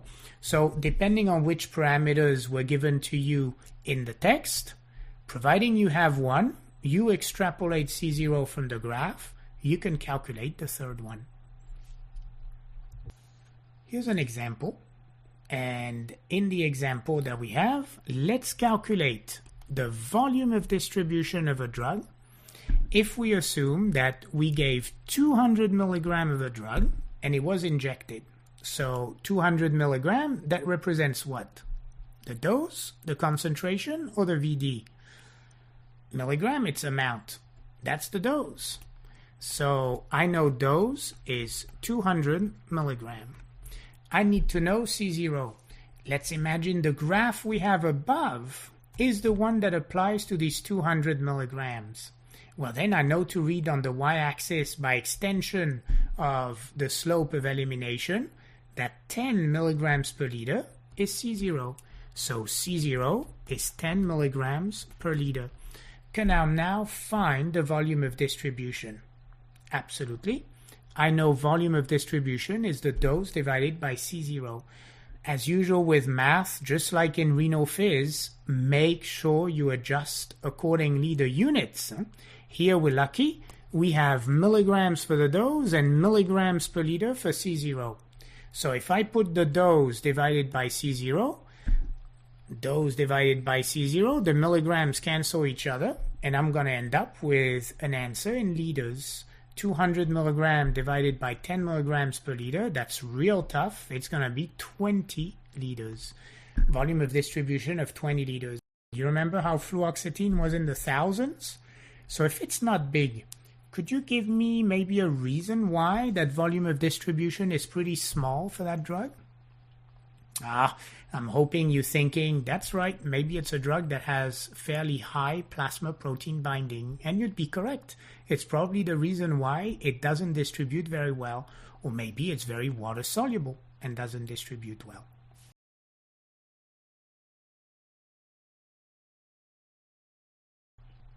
Zero order elimination rate is also known as saturation kinetics. What do you think that means about the amount of drug that was given to that patient, if we can call it saturation kinetics?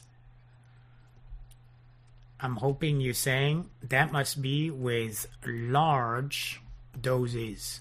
And large doses mean it could be toxic doses. Here's what I'm going to recommend you think of. If you're about to being tested with elimination kinetic, and in your stem, you can identify this is a toxicity scenario.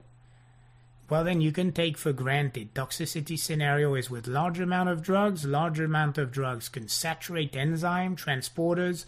I'm being tested on zero order elimination rate. So by no means should you understand zero order elimination rate is the classic way of working when we give prescription drug. It's really a way of working for our body when there's too much of that drug.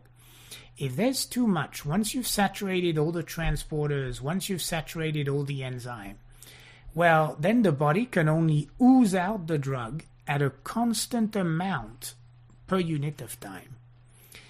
Let's take immediately an example for that key sentence here.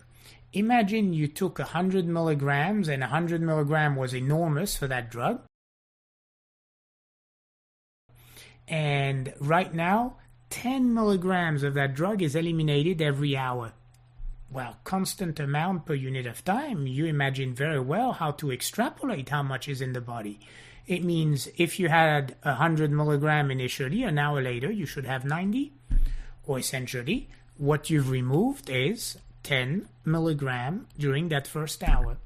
If you wait another hour, another 10 milligram is going to be removed. And as you remove that 10 milligram, you'll be at 80. Then 70, 60, 50, 40, and so forth. So imagine you were taking samples somewhere during the zero order kinetic. Could you tell me how much there was before you were at 100? Like an hour before? Yeah, I hope you're telling me, of course, I was at 110. An hour before I was at 120. If you were still in the order kinetic with 40, could you tell me how much there would be an hour later? You should tell me there was 30. 10 milligrams per hour here is a constant amount of drug per unit of time. It describes the order kinetic. Imagine you were now plotting this. If I'm plotting this and I start right here at time 0 at an amount that is 100, then I understand that 1 hour later I would be at 90. Then if that represents 90 here, there would be 80, and 80 would occur yet another hour later, and then 70 would occur yet another hour later. Or essentially, I'm drawing a straight line. Graphically, elimination is linear in the order kinetic. I'm definitely going to highlight this. Elimination is linear in the order kinetic. Now, that rate of elimination, 10 milligrams per hour in our example, was totally independent of how much was in the blood. I could have had 100 or 80 or 60 milligram. It didn't matter. Every hour, only 10 milligrams per hour were coming out. So rate of elimination is a constant in the order kinetic. So let's think in terms of half-life. Well, let's check out a little bit an elimination half-life here. Tell me, how long did it take you to go from 100 to 50? In other words, to half the amount of drug in the body. Well, it took 1, 2, 3, 4, 5 hours. Okay, so the elimination half-life is 5 hours. Well, I'm going to tell you not so quick. How about if you had 80 milligram in your body? 80 milligram in your body, a half-life later, you should have half of it, which means you should be at 40. And to go from 80 to 40 at 10 milligrams per hour, now it took only 1, 2, 3, 4 hours. So what's happening to half-life? Half-life, unlike the rate of elimination, is not a constant. Drugs with zero-order elimination kinetic have no fixed half-life. Half-life is a variable. So if that's the case, then you realize, importantly, half-life is no longer something that we can hang on to have an idea of how long that drug is going to stay in the body. Pretty much the half-life will be bigger the larger the amount that's in the body, smaller as the amount in the body decreases. What are classic examples on the exam for this? Drugs with zero-order elimination kinetic will include most of the cases you're going to see with alcohol. After all, people drink alcohol to intoxicate themselves. So if they see the effect of ethanol, it's because they're intoxicated. Toxicity, zero-order kinetic. Can it happen with prescription drug in therapy? It's very unusual unless you're at the very high end of the therapeutic ranges. And for phenytoin, they have used it sometimes because at high therapeutic levels, you will see zero-order kinetic for phenytoin. But by far, if you wanted a prescription drug, it would have to be an intoxication. Very famous one would be an intoxication to salicylates. So intoxication, think zero-order kinetic. Zero-order kinetic, think rate of elimination is constant, half-life is variable. If I plotted unit of drug as a function of time, we've established it was linear. So what if I was, for some reason, putting a log scale on the y-axis? Well, if I put a log scale on the y-axis, it's straightforward. It's no longer linear. So if you see a log scale on the y-axis and it's not linear, it's a zero-order kinetic. If it's not on a log scale, there's no log on the y-axis, and it's linear, it's zero-order kinetic. Recognize it both ways.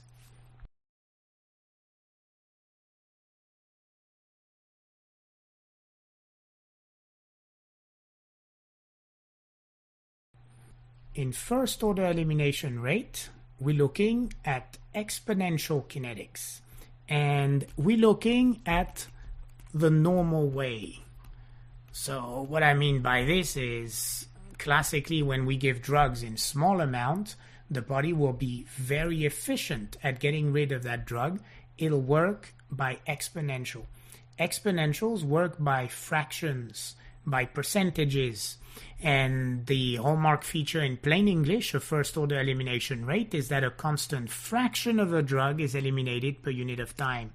You know, fraction can be measured as percentages. So let's take an example. And you know the example we're going to take, that's pretty straightforward for the exam. I know half-life is the time it takes to get rid of 50% of the drug. So let's look at what happens to the amount of drug if I knew its half-life. Example, 100 milligram is given and the elimination half-life is 1 hour. So what would be the time course of elimination? Straightforward. 1 hour after giving the 100 milligram, there's only 50 milligram left. It means during that first hour, I removed half of the drug, I removed 50 milligrams. If I wait another hour, I'm still going to remove a constant percentage. So another 50% will come out, but it's 50% of 50 milligram. So in the next hour, what I've removed is only 25 milligrams. An hour later, I'm removing 12.5 milligrams, and so forth. So what can you tell me this time is happening to the rate of elimination, the amount of drug per unit of time? I'm hoping you're saying the rate of elimination is a variable. As a matter of fact, in first order kinetic, the rate of elimination is directly proportional to the plasma level. Conversely this time, what is constant is the half-life. Hey, that's pretty neat because it means it's exactly the opposite setup as zero-order kinetic. This time half-life is constant, rate of elimination varies with the amount of drug in the plasma, whereas in zero-order kinetic, half-life was varying with the amount in the plasma, rate of elimination was constant. So recognize this well. Can you also extrapolate in first-order kinetic 1 hour before? How much had to be in your body? Of course, if I'm working every half-life per hour, then I must have had 200 milligram an hour before I had 100. An hour later at the other end, I must be at 3.125 milligrams. So I can just as well extrapolate in case I needed to for a board question. Most drugs follow first-order elimination. Most drugs follow first-order elimination rate. So what would it look like in graphic? Well, let's look at this. Imagine this represented 100. Then half of 150 would have occurred in my example in 1 hour. Then half of 50, which is 25, would have occurred an hour later. Half of 25, which is 12.5, would be yet another hour later. And as I'm trying to connect the dots, I would get an exponential decay. Exponential is the other name of first-order kinetic, if you want. We hate exponentials, don't you? I do. So could I linearize the data so that it's easier to extrapolate on the graph? If we were good in math, we'd remember that a log will cancel an exponential. So if I use a log scale on the y-axis, the data that was exponential, thanks to the log scale, becomes linear. Now I think you get the picture of why we focus on that y-axis. Because look at your zero-order kinetic. And as I'm going to the previous page, I'm showing you back the zero-order kinetic plots. In the zero-order kinetic plot, we had a linear graph when there was no log scale. In the first-order kinetic plot, I have a linear graph on a log scale. So what must you do the day of your exam if you present it with an elimination graph? Well, surely you must establish, is the y-scale given as a log or not? So how am I going to recognize this? Well, it's not too bad. Okay, all I can promise you is probably your step 1 question will not tell you that you're on a log scale or not. They'll want you to remember. They'll want you to figure it out. Log scale, first there's no zero. You can't have a log of a number, a log of a zero as a number. Apparently it gives a heart attack to our mathematicians.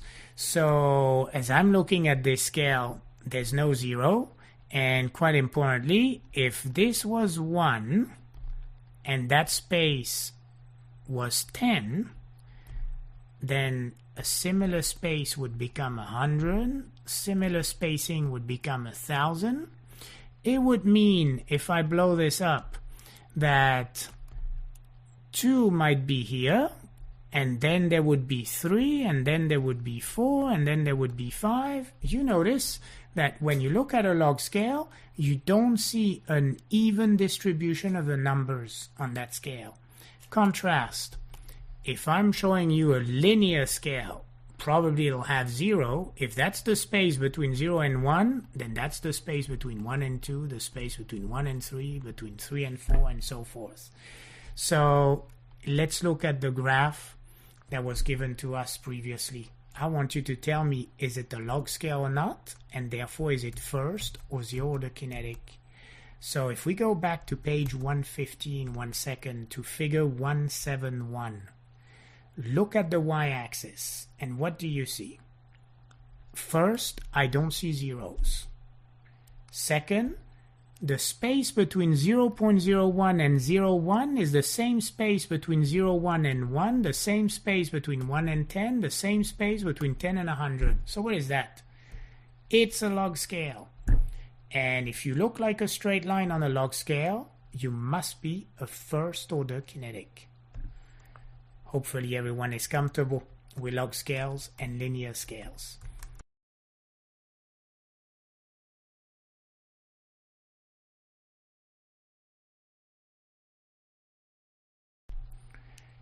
In doing graphic analyses of these elimination graphs, once you know if you're first-order kinetic or not, you can now use the graph to find the half-life and potentially use it in equations. So let's try and look at figure 174. First, what do we notice? Well, hopefully we're noticing that there was no zero here. And whereas the space between 10 and 20 was a big space, it was smaller for 20 to 30, smaller yet for 30 to 40, 40 to 50 is yet smaller, all the way to 100. So clearly not linear, that's a log scale. Notice this time, I omitted purposefully the word log in front of plasma level to be exactly like the board question. I force you to figure out this is a log scale. If I'm looking at this log scale, I can now say I have a nice linear kinetic of elimination, in which case it must be first order. Don't forget, based on our previous work, you could guesstimate here a C0 if you had to. Where that curve crosses the y-axis would be the C0, maybe in the 80s or so here. But that's not what I want to do this time. What I want to do is talk in terms of half-life. I know a half-life is the time it takes to get rid of 50% of the drug. So if it's the time it takes to get rid of 50% of a drug, let's take various numbers right here. And as I'm about to take these numbers, you know half-life is a time value. So you're going to read it on the x-axis.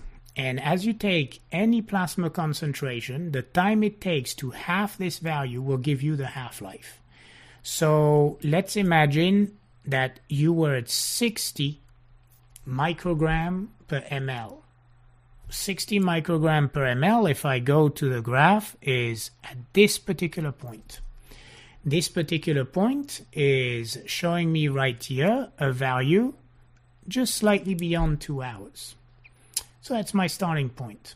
One half-life later, those 60 microgram per ml should become 30 microgram per ml. So what time was it when I got to 30 microgram per ml? So once again, I project to the graph and look on the x-axis. And now I see I'm slightly beyond 8 hours. If that's the case, it took from slightly beyond 2 to slightly beyond 8 to get rid of 50% of that drug. So how many hours is that? Well, I have just about enough fingers to say it looks like it took 6 hours to go from 60 to 30. If it's first order kinetic, that half-life is a constant. Shall we prove it to ourselves? Let's start at 40 this time. And as I start at 40 microgram per ml, I go to the graph, read on the x-axis. I was just around the 6-hour mark. One half-life later, those 40 microgram per ml should become 20. And if I project 20 microgram per ml on my graph and look on the x-axis, I am now just around 12 hours. So how long did it take to go from 40 to 20? From 40 to 20, it took again 6 hours. No doubt, half-life is a constant in first-order kinetic. You must be able to graphically identify the half-life of a drug. Once you have this, then you have a key relationship to think about. I want you to appreciate that half-life then is going to be very much related to the slope of this straight line.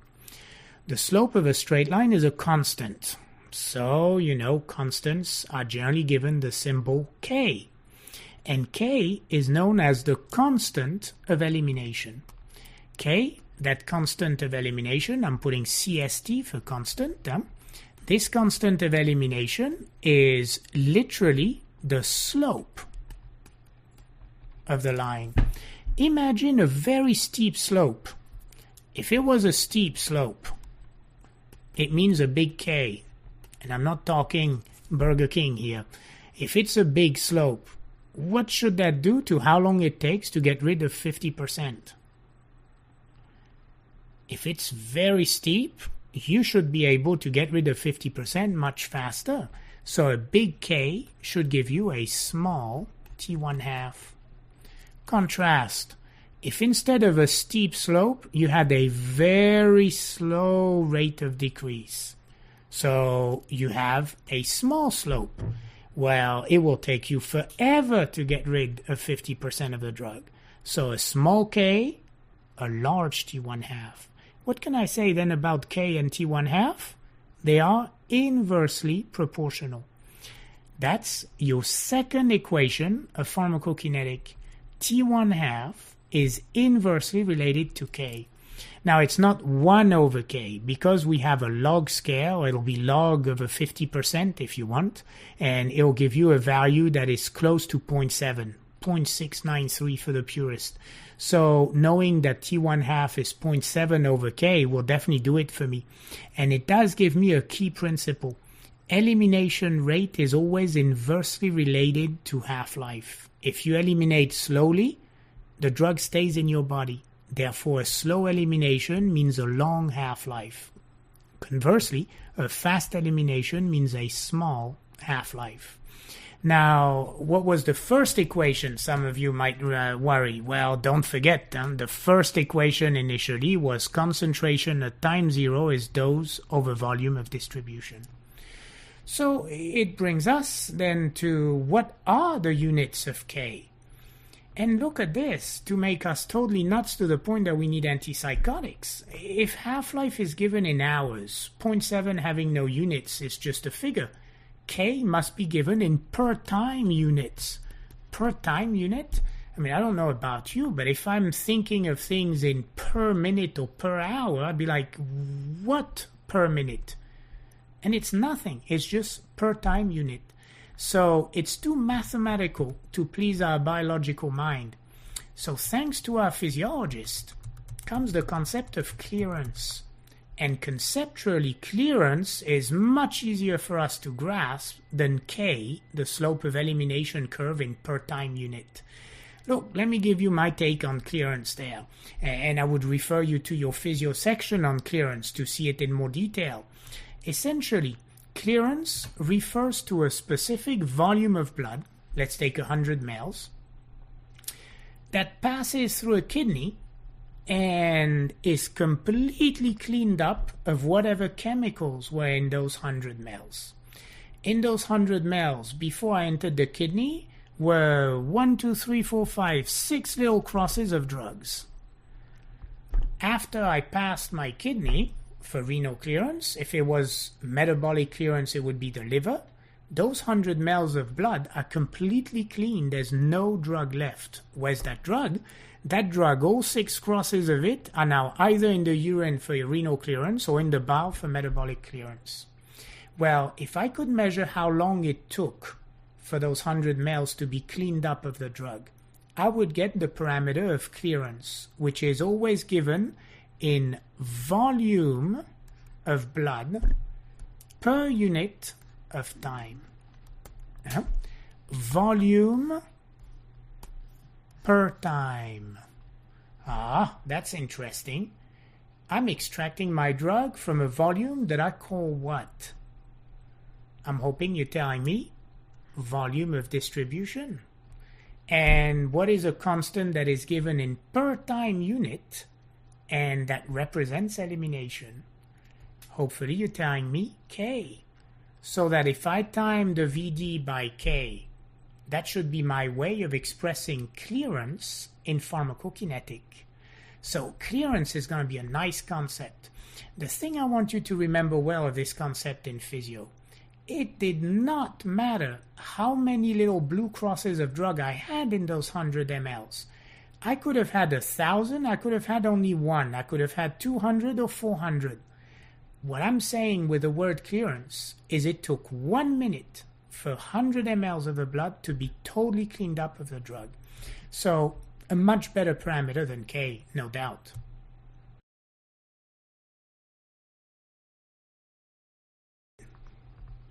If irrespective of the drug concentration, that clearance in the figure is 100 mLs per minute, I now know that I can express my third equation of pharmacokinetic as clearance is the volume of distribution in which the drug is in, times K, the per time unit constant of elimination. So if I start playing with the three equations we've developed, I know, for example, that half-life is itself 0.7 over K. I can get rid of that K. I can now say that clearance must be volume of distribution times 0.7 over T1 half, or in turn T1 half is Vd times 0.7 divided by clearance. Look, in a nutshell, if I give you a summary, there are three big equations for single dose pharmacokinetic to think of. C0 is always an amount per volume. It's dose divided by Vd. Half-life is inversely related to the elimination constant K. It's 0.7 over K. And clearance is volume of distribution times K. It means if you know these three equations because you've identified a single dose pharmacokinetic type of question, then knowing two parameters invariably will allow you to calculate the others. All you need is two parameters, there's overlap. Vd is in the first equation, it's in the third one. K is in the third equation, it's in the second one. Essentially, that's all you need to know. So I don't want you to get too complicated with this. Just reason it out. Volume per time, that's the clearance, Vd times K. Elimination inversely related to half-life, that's half-life is 0.7 over K. And concentration is a mass over volume. Further, don't forget that zero-order kinetic is saturation, toxic doses. This is when half-life is variable, rate of elimination is constant. Whereas first-order kinetic, that's the classic scenario where half-life is constant, but rate of elimination is variable. Now, looking at clearance, I do want you to connect it a little bit to physio in two respects. One, in your text, don't forget that to be cleared, you must be free from plasma protein binding. That does mean that if I'm given a GFR, a glomerular filtration rate, as let's say the common 120 mLs per minute, if I know a drug is 50% bound to albumin, then the renal clearance of this drug based on GFR alone is not 120 for the drug. Since half of the drug cannot be filtered, it's only 50% of a GFR. So that if I assume there's no reabsorption, no secretion, then I would know that the drug would have a clearance of 60 mLs per minute by filtration alone. If you didn't want to use pharmacokinetic, let's not forget that in physio, we learned very well how to calculate clearance as the ratio of the amount of chemical that's found in the urine divided by the amount of chemical in the plasma times V dot, and V dot represents the volume per time of urine being produced. So, we collect the urine over 24 hours and then calculate the mLs per minute of urine production. And we calculate the volume of urine produced per unit of time, or what we call V dot.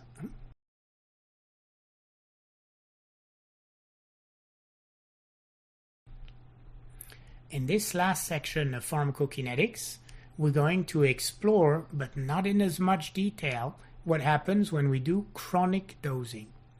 In chronic dosing, the clinical idea is to reach what is known as a steady state. And a steady state is going to be achieved when the rate of the drug coming in matches the rate of the drug leaving the body. We love steady states because we expect that if there's a relationship between a blood concentration of a drug and its effect, then a steady state would allow me to predict accurately the duration of action, the actual size of that effect, and so forth? Well, the first thing to establish is if I follow first order kinetic, which is the classic process, unless there was toxicity, I will reach steady state in a fixed amount of time, irrespective of the size of the dose given, irrespective of how often I give the drug. What I'm trying to say is the plateau principle is just that, a principle which is something you cannot undo. It's based on the physics, the mathematics of kinetic. We can't undo the fact that in first order kinetic, a constant proportion of drug per unit of time is eliminated. And we're about to prove to ourselves that the time to reach a steady state only depends on the half-life of that drug. Not how much I give, not how often I give it. So how to do it in an easy fashion without having to use a calculator? Well, the only example that always comes about in every pharmacology book, including ours here, is to get numbers that we can compute easily in our poor little brains there. Let's decide we're going to give 100 units, whatever these units are of a drug, and of course we're going to give that drug every half-life, so that I know that in between each dosage there will be enough time for 50% of what's in the body to have been eliminated. So here's the appearance of the graph. If I'm plotting plasma level curve, plasma concentration on the y-axis, time on the x-axis, my first dose, if all of it got in the body, gave me 100. If I wait one half-life before I give another dose of 100 milligram, it means that first dose dipped to 50 milligram left in that patient's body. Or if you want here, I should say with the units, micrograms per ml, so 100 units were given and ended up 50 units. Now I'm giving my second dose.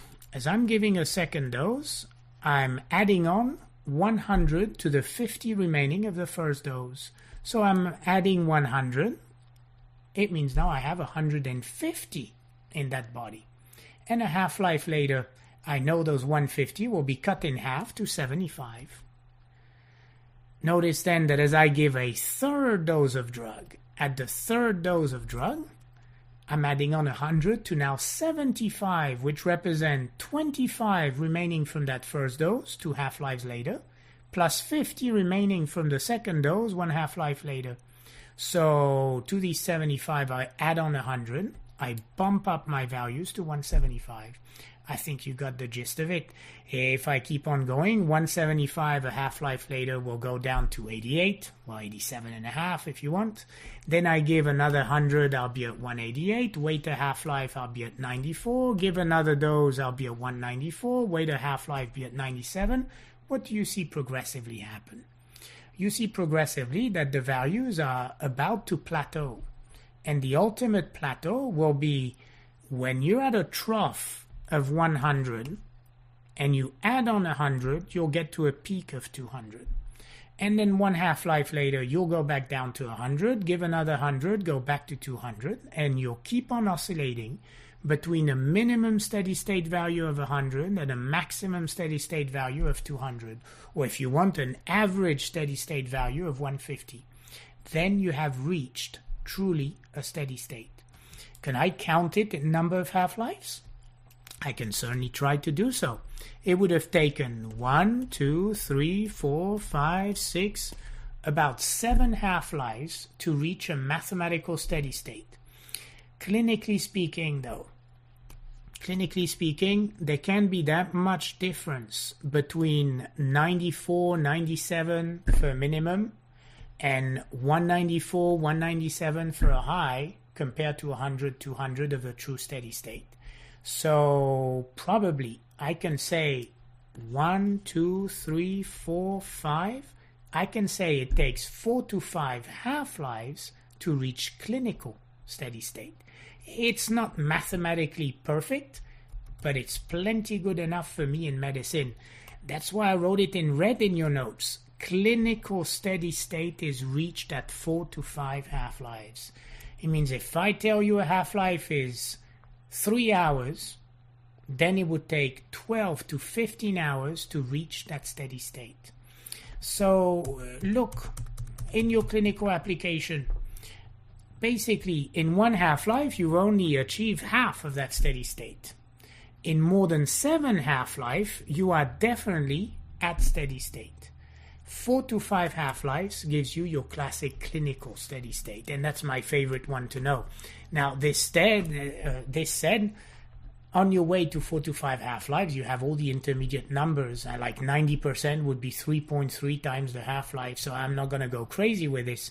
All I know is I could reproduce it with other numbers, providing I give a dosing interval that's easy for me to handle on the boards. And that dosing interval, believe me, is going to be a half-life. Otherwise, if we tell you it's only a quarter of a half-life, then you'd have to knock off 25% in between, and it gets too complex. Now, what would happen if I gave more? If I give more, I get to higher concentration. But it doesn't mean I get to a steady state any faster. I just have larger amounts in the body to start with. So, for instance, a faster rate of infusion in figure 181b is showing you that it doesn't change the time to reach steady state. It only changes the steady state concentration. Hey, after all, concentration and doses are always directly proportional.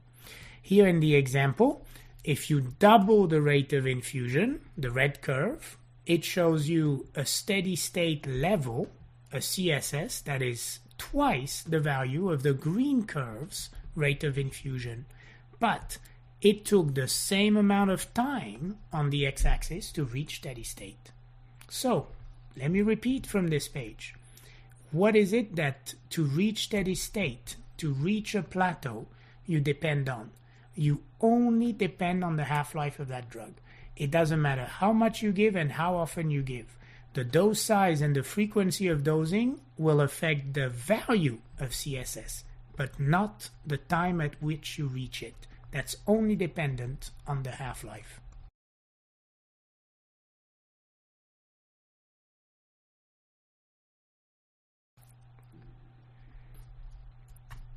Can we actually model a steady state concentration? You bet we can. We said we reach steady state when the rate in matches the rate out. So imagine your body as that proverbial bathtub. Well, a rate in of a drug is always given in amount per time. You know, it's the number of pills, the number of milligrams you've taken over 24 hours. Or it's with an IV line, the actual amount of drug per unit of time that's dripping in your vessel. Meaning there's really two ways of bringing drug in. When we call the rate in K0, that's an IV infusion. When the drug is not continuously infused through a catheter, then we have maintenance doses, MD, and to make it a rate, we need to know how often we give that dose. And the maintenance dose divided by the dosing interval tau will give you the amount given per unit of time. So if you want, that would be for pills, for tablets, for capsules, MD divided by tau. And just to give you an idea, imagine that I took, let's make it easy, imagine I took 240 milligram per day. Maybe as one tablet or as 3 tablets of 60, whatever, 240 milligrams per day. Then it would mean that my rate in is 240 milligram divided by 24 hours, which is 10 milligrams per hour. And so I'm hoping you understand well what the rate in would be if I use MD divided by tau. That's my rate in. But then at the same time, my body clears the drug. Now, be careful. The clearance parameter is what we use for the rate out. And a clearance parameter is not given in amount per time, but in volume per time. So don't you dare imagine out there on a board question or even in real life that the rate in must match the rate out as a number. No, they're different units altogether. So let's try and work out then what you would think would be a steady state concentration looking at the diagram. A steady state concentration is an amount per volume, like milligrams per liter. So what should I do to rate in and rate out to end up with an amount per volume? I think you should be okay to tell me. I guess I'm going to take my rate in and divide it by my rate out. Because if I take the rate in, which is an amount per time, and divide it by rate out, which is an amount per time, then I'll end up with units of amount per volume. And that would be the units of a concentration. If you've understood this, you now have the concepts, the principles associated with steady state. So to see this in text, there are two forms of chronic dosing for the rate-in. An IV catheter is going to be associated with a rate of infusion that's called K0. In effect, it is a zero-order constant since you give a constant amount per unit of time.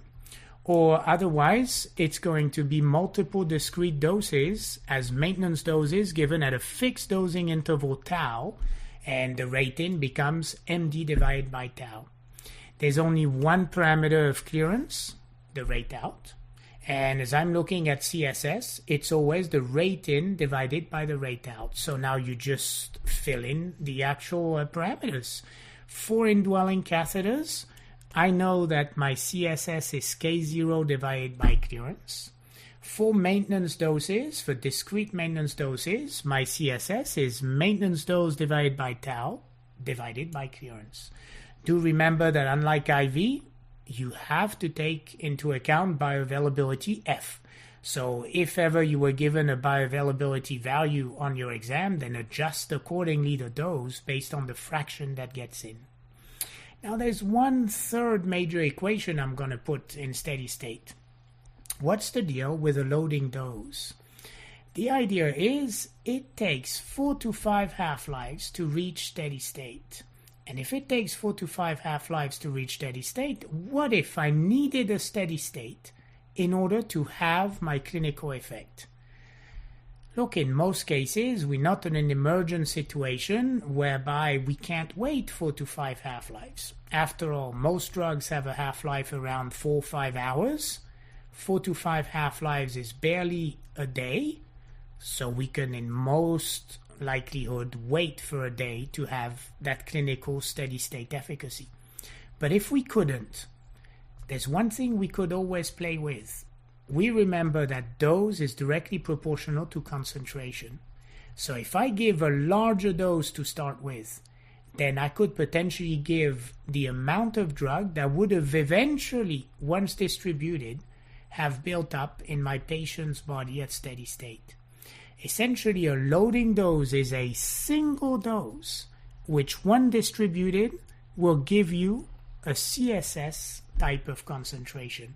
It doesn't mean you're at steady state. It just means you have concentration that approximates those of steady state. Well, I will always remember that a concentration, after all, and before anything, is an amount per volume.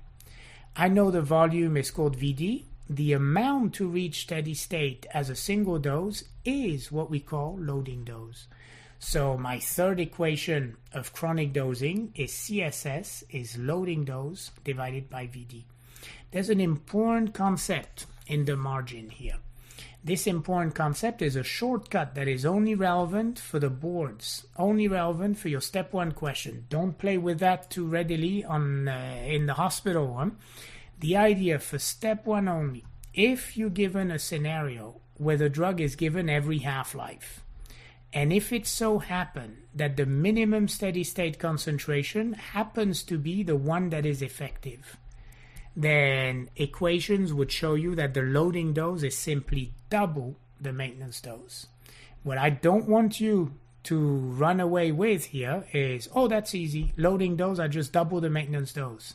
No. Loading dose, you normally calculate with this equation in the left. You only use the quick double the maintenance dose if you gave the drug every half-life and if CSS min is the minimum effective concentration. And then don't forget to adjust dosage for bioavailability.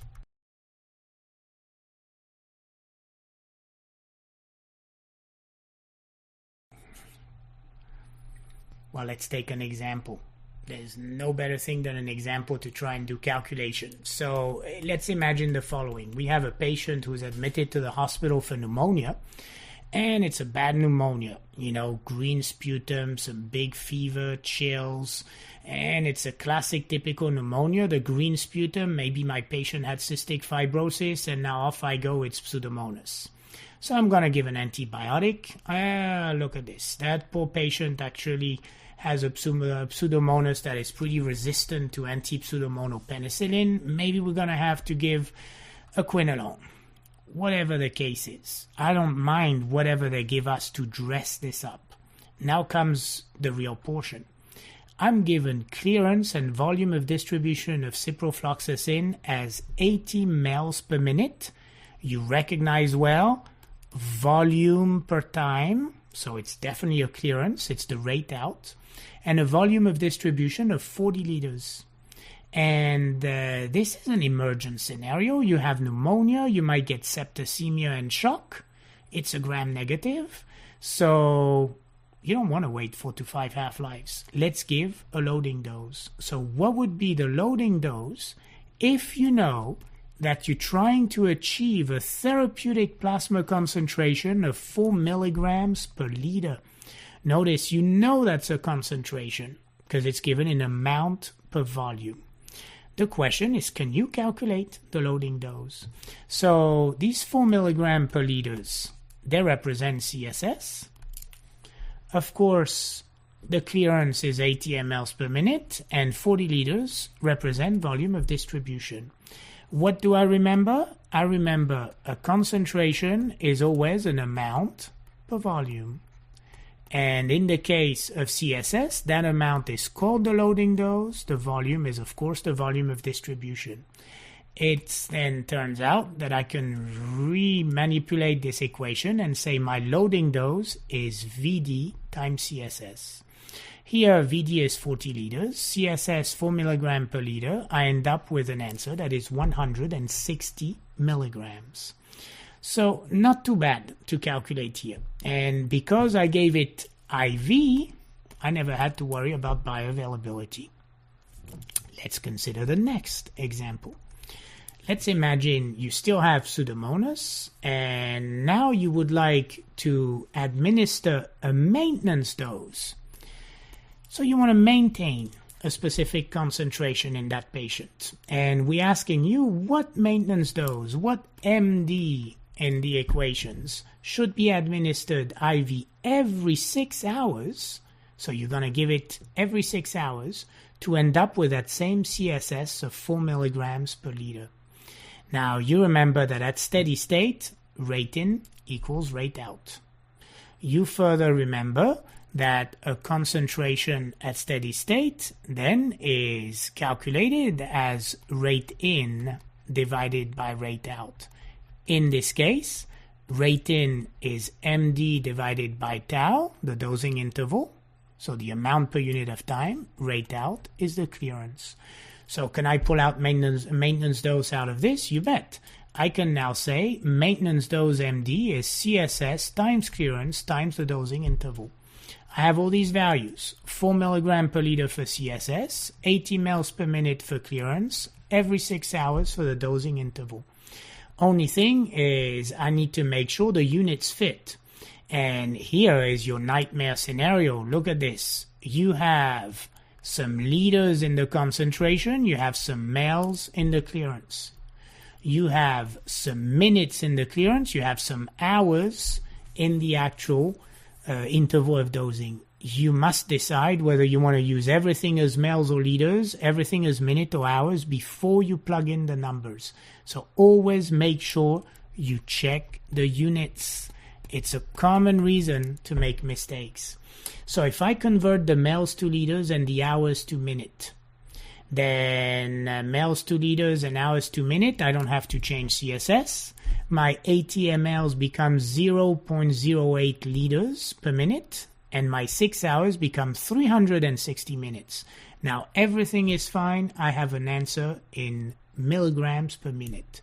It would be 0.32 milligrams per minute. Now I don't plan on giving an injection every minute, mind you. I plan on giving an injection every 6 hours.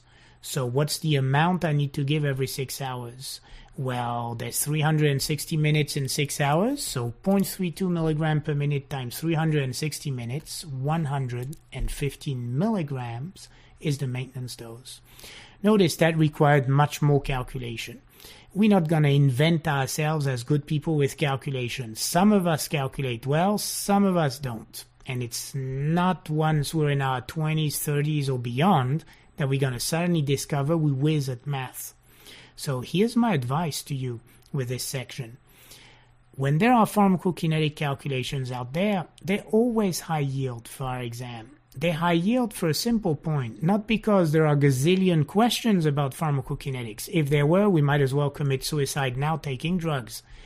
No, it's rather that many of us will not be able to do these calculations. If you do identify that you can, that a little work would make you understand it and you'd be able to make it, you are guaranteeing yourself some good points. You're guaranteeing yourself some good points because it's not the one best answer. There's only one true answer. It's calculus. And if other people were getting the same problem and they can't do it, you're getting a point that makes a difference in your score. So I would try calculation, and as I do using a bank of questions, using any access that you have with other banks of questions, with NBME exams, then I would quickly see, is that an area that would give me points? Well, your summary for steady state is again 3 equations. So you had 3 equations for single dose, now 3 equations for steady state. For steady state, rate in divided by rate out could be K0 over clearance for IV infusion rate, could be maintenance dose divided by dosing interval divided by clearance for discrete doses. But let's not forget that first and foremost, a concentration is an amount per volume. And whereas C0 was the single dose you give divided by VD, CSS is the loading dose divided by clearance. Typo. CSS is the loading dose divided by VD. And let's not forget, after all, that a concentration is always an amount per volume. And the third equation shows you just that. If C0 was a dose over volume of distribution, CSS is a loading dose over volume of distribution. Just don't forget that when you don't use an IV route, you must adjust maintenance doses and loading doses accordingly with bioavailability F.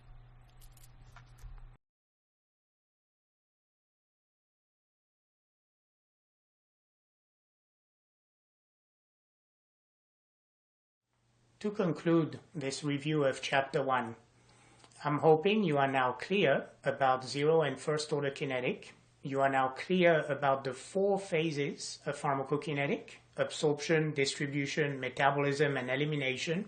And you also appreciate that in our practice, a lot of the problems we are going to encounter with drugs are going to come from this chapter.